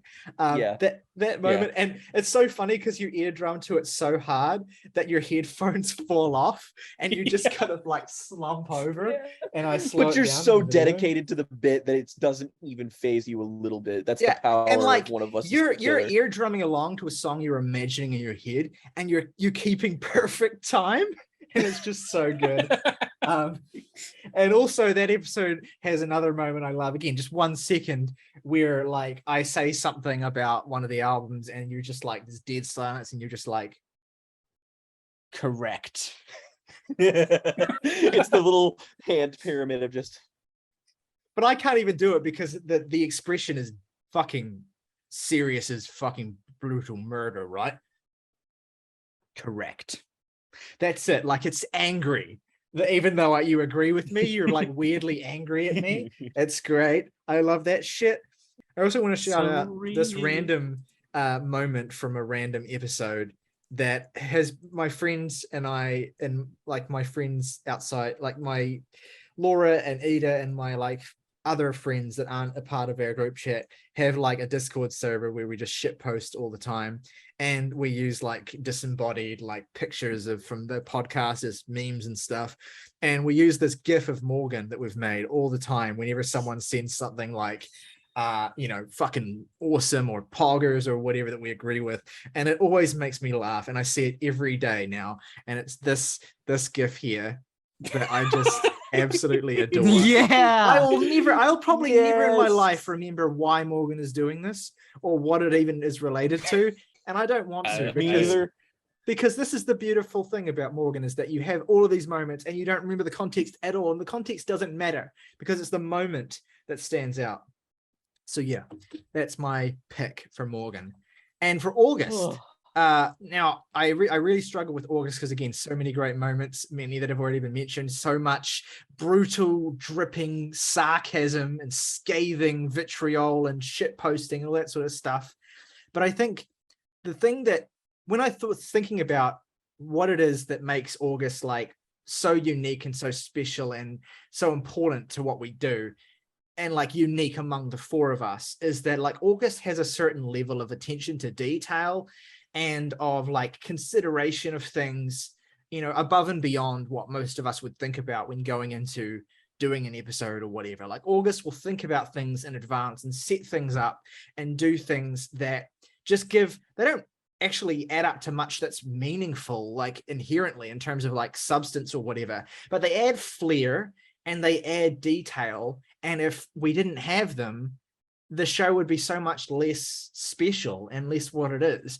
And the best example of this specific thing that I can think of is this incredible setup gag, this long-running oh my God, setup I was gag thinking of the same thing. that August spent 9 weeks preparing, that none of us had any idea this was at all a thing that August was setting up.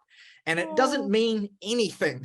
It's not related to anything we're talking about. It is just this peripheral thing, this visual consideration for the video format that we so rarely get to really do because we're so focused on giving a good audio presentation. But it, of course, is the tower of cans in the Radiohead retrospective that August slowly builds up on each episode. And then at the very end of the last episode, it's just beautiful because it's like this the first kind of holistically contained series that we complete.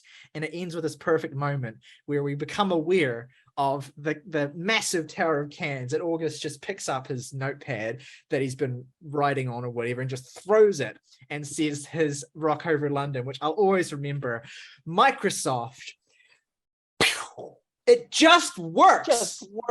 And it's like the most flair and just like, it's the most like nonplussed and genuinely just like amazed and impressed I think I've ever been by anyone on this show. And it's such a, again, trivial thing, but it just, I thought you were going to say the Toby Mac video where he does the Chad Kroger thing. That's good too. He's like, by 3 out of 10. That's amazing. That's actually a solid second placer, and maybe like funnier and more meaningful. But I chose this because it's like most representative of like an attribute of who August is as a person, this attention to minute, meaningless detail that just adds so much personality that like no one else could ever think to do or attempt to replicate it. And even if they did, it wouldn't work as well. So that's just one example among many. But yeah, that's my those are my picks. I feel like me and August are in constant contest to see which of us can bring the most chaos to any given recording session. Absolutely. And we need that. Yeah. And it's things like that can tower that I'm always just like, he's one up to me again. Yeah. You guys are like by far the best at just riffing. Like we can always rely on you two to just like be able to very intuitively and instinctively seize on a moment where something funny could come out of it. And just like often when Jake and I are just going on and on about something in loads of detail, and you are just great at picking out a moment to turn into something not serious anymore and actually funny. And that's really good. Anyway, I'll take all the dicks out of my mouth now, and let's go back to sucking our own dicks temporarily. And for the last thing, before my little quiz, the last thing that we each can shout out, the review that you are the most proud of individually. I don't mean like the whole review. I mean like your particular contributions to the review that you're the most proud of. And ideally within the main series, since we're 100 episodes, but if you've got something else outside of that you want to shout out, that's fine too. But the review that you think is the thing that you would be most happy to point at and say, this is a thing I did and I'm proud of it. Jake, what would you pick? Well, in natural Jake fashion, I'm indecisive and a little bit torn. But I'll have two picks here because I think each of them represents the polarity that represents me the best. Or not me the best, but me at my best, which I rarely am, but then again, who is? But in terms of just what I had to say about something and just like getting into the weeds of it, trying to balance between being like entertaining but also being thoughtful while also saying something like semi-unique and just like trying my best to get at something. The review that I'm most plainly like proud of is gotta be Ants from Up There. That's just the one time where I feel like I spent the most like just I spent as much time thinking about what I was going to say during that week-long period as I did like writing everything out the way that I did. And I feel like that actually ended up showing pretty decently well in the final product. And it ended up being one of our more interesting discussions where we talk about the album in parts, but also about just the culture of music discourse and criticism in general. And that ended up being a more fascinating discussion than I think it would have been before that. And the other review I'm the most proud of is something that I'm very glad no one else has picked for like a finer moment of mine, just because it's a moment that still makes me deeply uncomfortable, but it has to be the thing that I put the most work into emotionally, and that's Frightened Rabbit. Painting of a Panic Attack is easily the moment on this podcast where I was just like, I'm going to be completely unguarded and just say what I need to say, and I'm gonna say it. And this is why this is like my favorite album in the world that isn't Punisher. And then I ended up, revealing a whole lot in that segment, and that ended up yielding, I think, a real moment of bonding for Saoirse, Ryley, and myself in a way. Like I legitimately felt closer to the both of you after we did that, and it gets to the heart of what I look for in art and emotion and music very well. It's not exactly eloquent or anything. It's not as succinct as it is in, say, like when we talked about like Stranger in the Alps, but it's still the moment that I feel I look back on. And while I can't necessarily like witness it or appreciate it because it's still a bit too potent and touchy for me to listen back to, it's still a moment where I'm just like, that's still one of the few times where I feel like I've truly done something I love justice, and that's something that I love a lot. So it is something I am paradoxically very proud of. So yeah, I would say those two moments. All right, August, what is the review you're the most proud of? This one is obvious to me when I really think about it, because it's got to be Talk Laughing Stock. I mean, Yeah, that one, for as much as I adore the comedy bits I've done, I think there's something inherently interesting about the way art functions, in how art is this thing that represents a gambit of emotions. Like, to me, when art limits itself to just one tone, it can often get boring or repetitive. And that's why my favorite art is that which is so like fluid with its emotional catharsis in terms of both joy, sadness, humor. And that Talk video is just the perfect embodiment of that on my end, because there's some funny, like, brief little one-liners that aren't really anything too significant, but it's also this really serious, intelligent analysis of the record. And I think like bits where like Jake just falls asleep, like that just makes it feel so, that video just feels so fucking real to me in a way that none of the other videos I've been involved in, or at least not many of the other videos I'm involved in, do. And that's just, that review is what, like, just this fluid, crazy mess of emotions, and it's so cathartic, I think. Cosign. yeah, totally. Morgan, your favorite of your own reviews? I mean, look, it's Sear. It's Smashing Pumpkins Sear. It's been shouted out so many times that it's almost uncomfortable for me to mention it again. But I don't know. I peaked there. I will never be that good again. And that's something I'm pretty content with, because I experience like every human emotion in that segment and run through every stage of grief, essentially. The best part's when you're like, I'm not even finished. I think if I were made in charge of like picking a video to show aliens so they can understand the complexity of the human experience and just like how all of their emotions and all of their, you know, the beautiful mess of what we are, I would pick specifically Morgan's contributions to that review. Yes. Yep.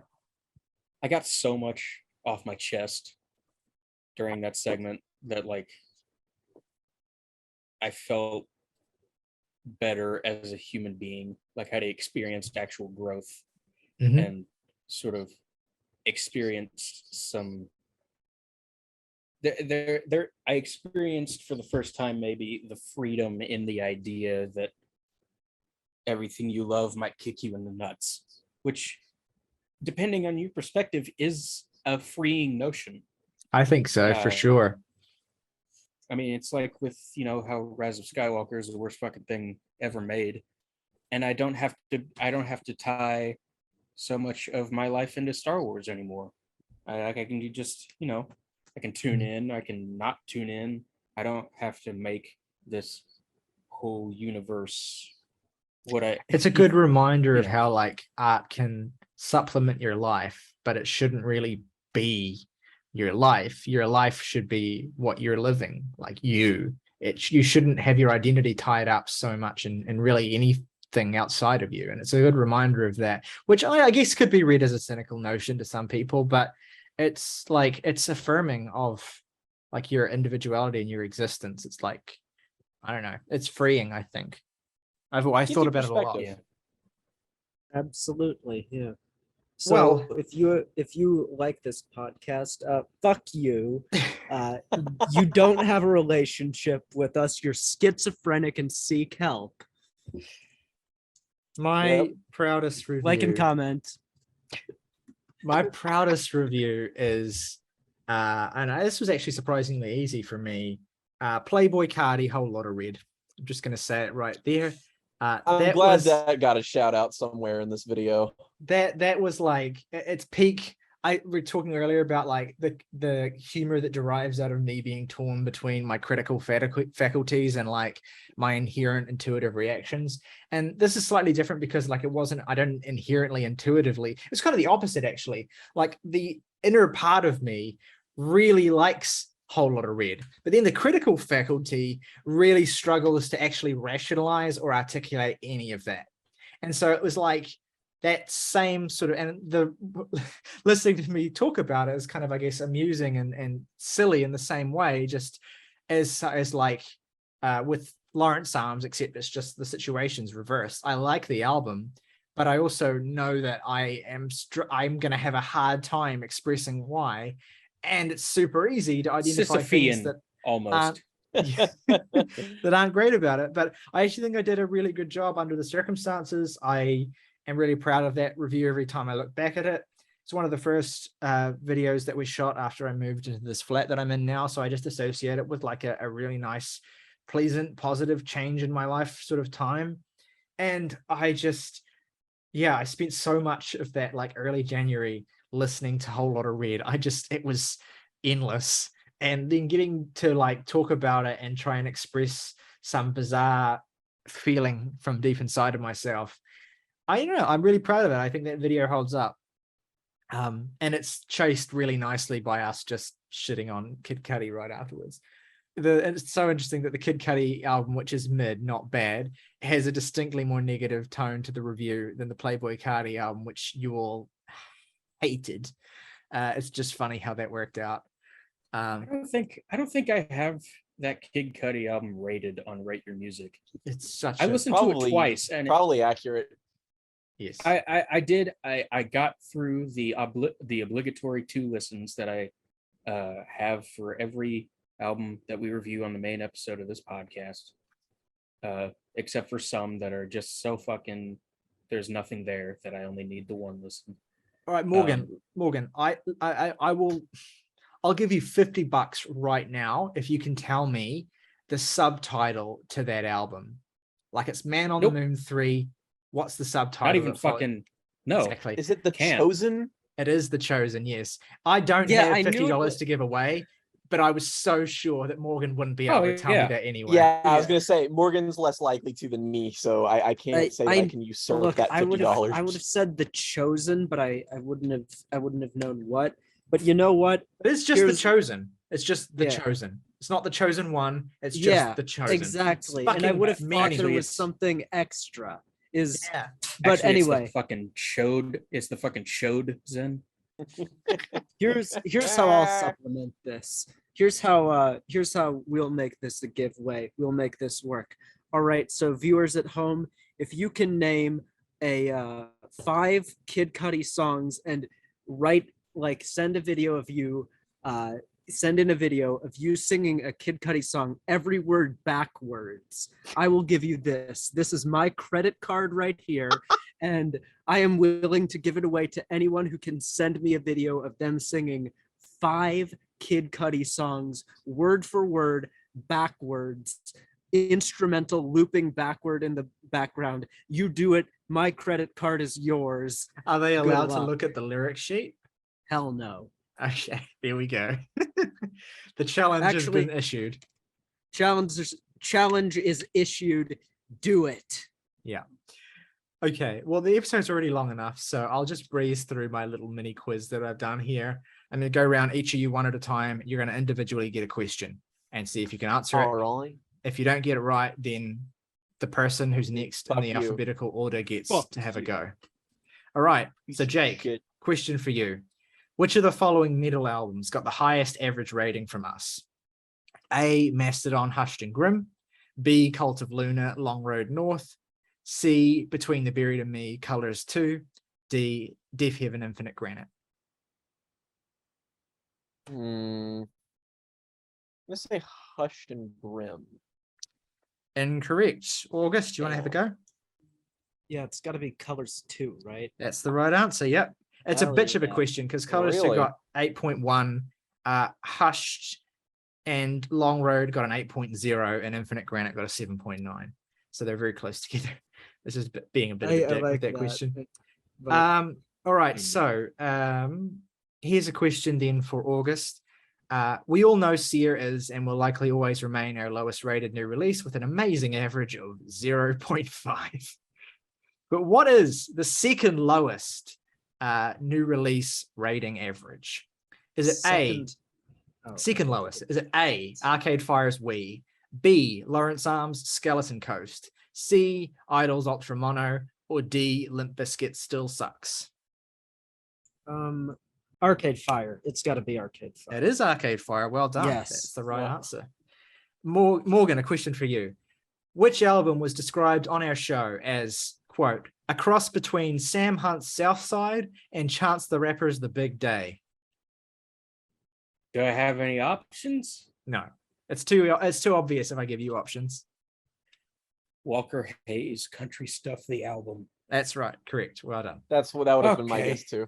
I was thinking of that album too, but I was like, who was that? Morgan Wallens who did that? Who made Country Stuff the album?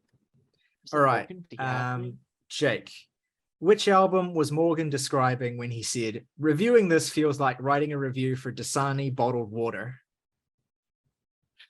Oh God, I remember this moment. I wish I knew what it was. That's cold Oh as God, let hell. me think about it. Fucking. Can you tell me what year it was in? It was last year. I'll say that, I guess. It doesn't matter. Okay.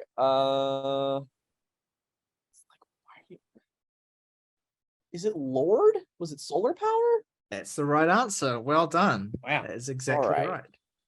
Damn, son. All right, August, your next question. What made Morgan scream into a pillow and run off screen in a February 2021 episode of Jams and Tea? February 2020. What specific thing made him do that? Oh dear. So not what album, but what thing, Not event, the discovery, album, but whatever. the thing, the event, the discovery. So I feel.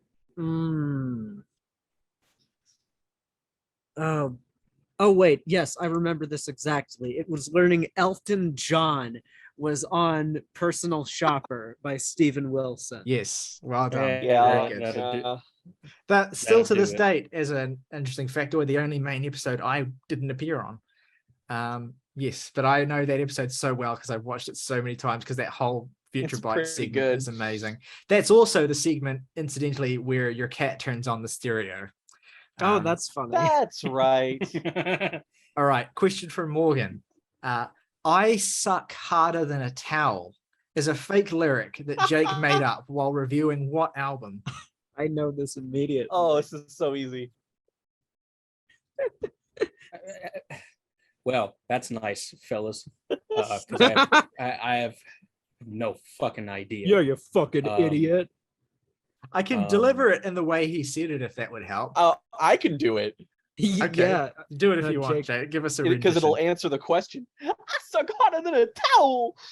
Oh, that is one Mr. Fred Durst. Yeah. Right. So- That Limpy. should have made it into one of our moments list. That moment of silence right after I say that's followed by hysterical laughter. yeah. is- mwah. All right, Jake, a question for you. Which album did August describe as, quote, a large amount of coital manure, unquote? That's fucking.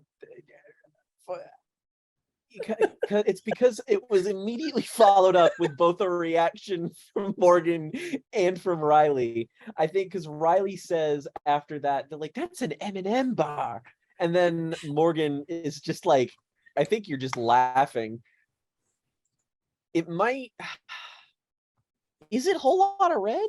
It is Whole Lot of Red, yeah. Yeah. And Oh, the yeah. clue is there in the title of the album. A large amount of coital manure was August's way of saying that it's a Yeah. whole lot of shit, I think. Horse Fucking shit. Fucking shit. Fucking shit. Yeah, that's right.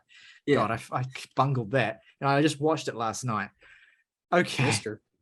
August, who did I claim to be dressing up as for our Halloween episode last year? Phoebe Bridgers. Yes, well done. All right. Okay, Morgan, which album did Jake describe as the Great Gatsby of albums? Jesus Christ. Oh, fuck. Well, to figure this out, you need to know what I think of the Great Gatsby. Well, so- Morgan knows what you think of the Great Gatsby. Oh, well, I'm sure. yeah. Yeah. That's not. What would well, Jake like, describe either- as the Great Gatsby of albums? I want to say it's a Taylor Swift album, but that's just how I feel, not him. Tyler, the Creator, call me by your name.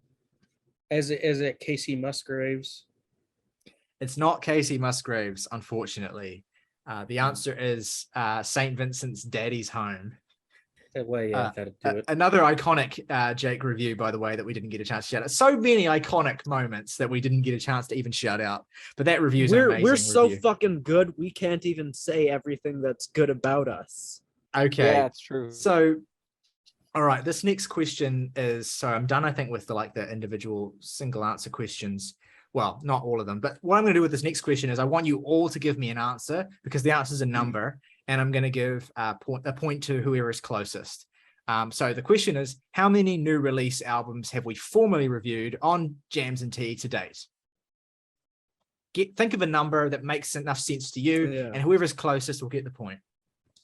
I'll say 201. 201 from August? I'm gonna say 215. 215? Jake? I'll say 210. All right, well, August gets the point because the correct answer is 203.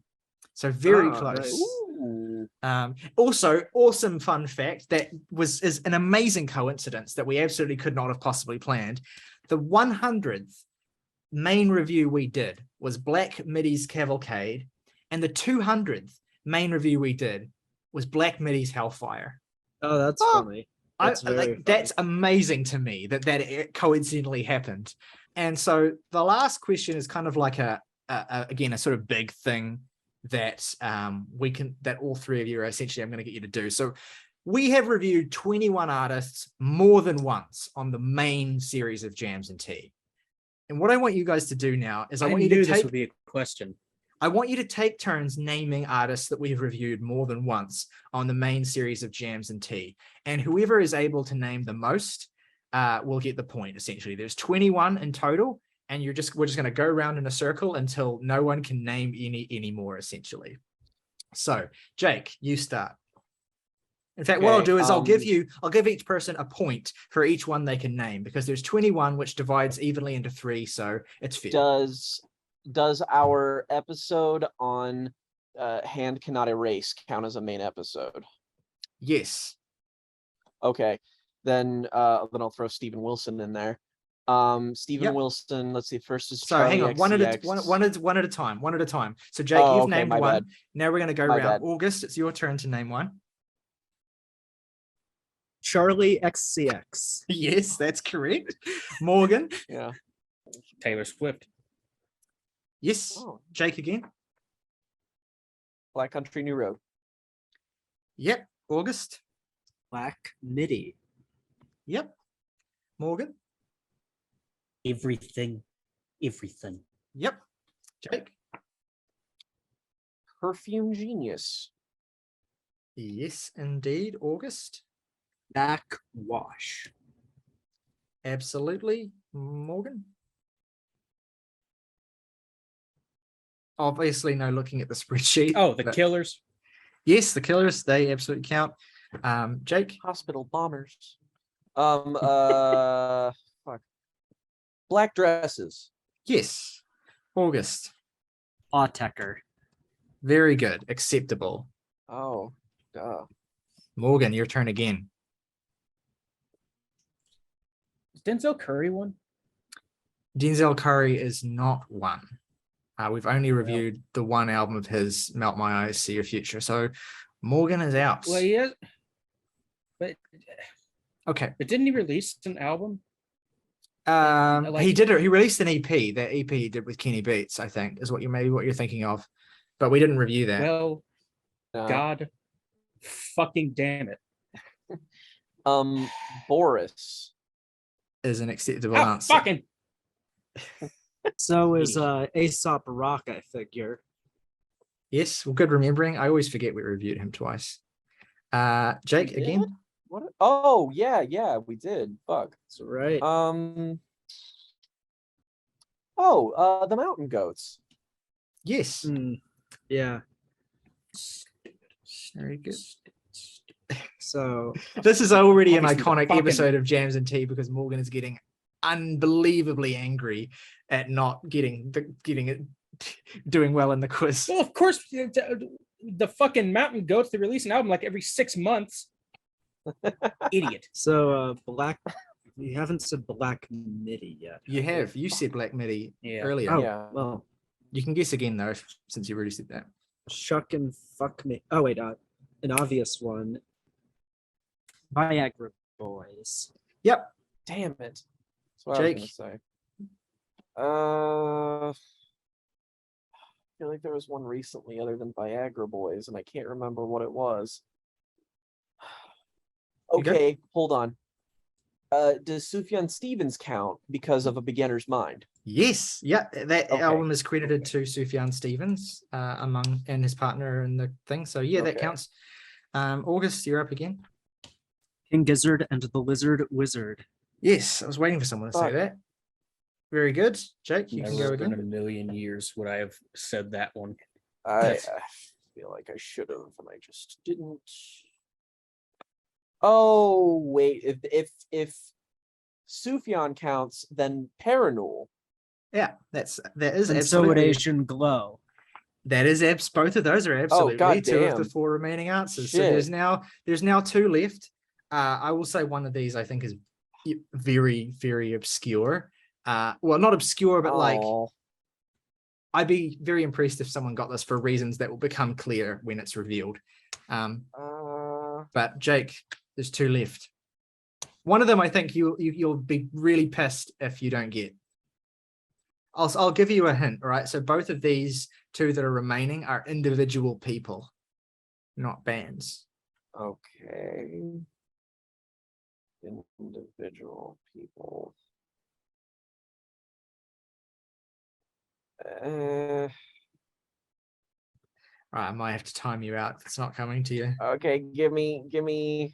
All right, like- August, do you want to have another guess? Yeah, sure. Because you missed one, Ryley.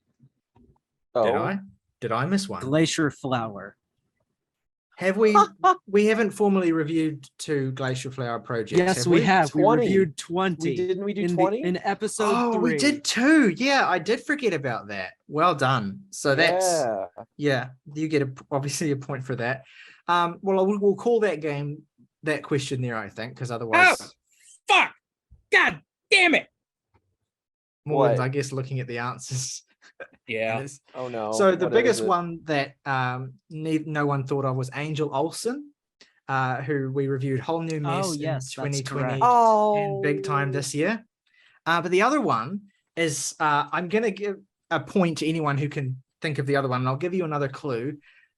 There's only 2 artists that we have reviewed, formally new release reviewed 3 times. One of them is King Gizzard and the Lizard Wizard with KGLW and Omnium Gatherum. There's one other, and it's a single individual, and if anyone can name that individual, then I'll give them a point. They haven't been mentioned at all yet. They're the one person left that has been mentioned. And I know exactly, you're going to be a little bit, they definitely count, but you're going to be a little bit, oh, I guess, yeah, when I tell you what the answer is. I mean, It doesn't matter because it's not gonna, there's not, it's gonna the be like winner is fucking of this Kurt little quiz. Ballou. The winner of this little quiz is like, they're not going to lose if another person gets this question right. So Sure. I mean, I just want to know. and I will reveal in I- a second. August, you've won that little quiz that had 0 Yay. stakes, unfortunately, with 13 points. Jake had 10, Morgan had 4. And the other artist besides King Gizzard and the Lizard Wizard, who has had a title credit, meaning that their artist title is credited in the artist title of like the album is by this artist, is The Alchemist. who- Oh, yeah. Okay. And anyway, that's been our 100th episode of Jams and Tea. Thanks for sticking around. If you have up until this point, please make sure you stick around for later in this week as well. We're going to be doing a record club on Angels and Airwaves' iconic debut album, We Don't Need to Whisper. This week on our Friday video is the National Retrospective is continuing with Sad Songs for Dirty Lovers. So that'll be coming out very soon as well. And then next Sunday, we'll be back with Beyonce's Renaissance and Chat Pile's God's Country. If you enjoyed the video, please consider giving us a like and leaving us a comment as well. Both of those things help us out a lot if you enjoyed the video, of course. But as per usual, I'll leave it to August to send us home for the 100th time on a main episode. All right, guys. As always, folks, rock over London, rock on Chicago, McDonald's. I'm loving it. Fuck.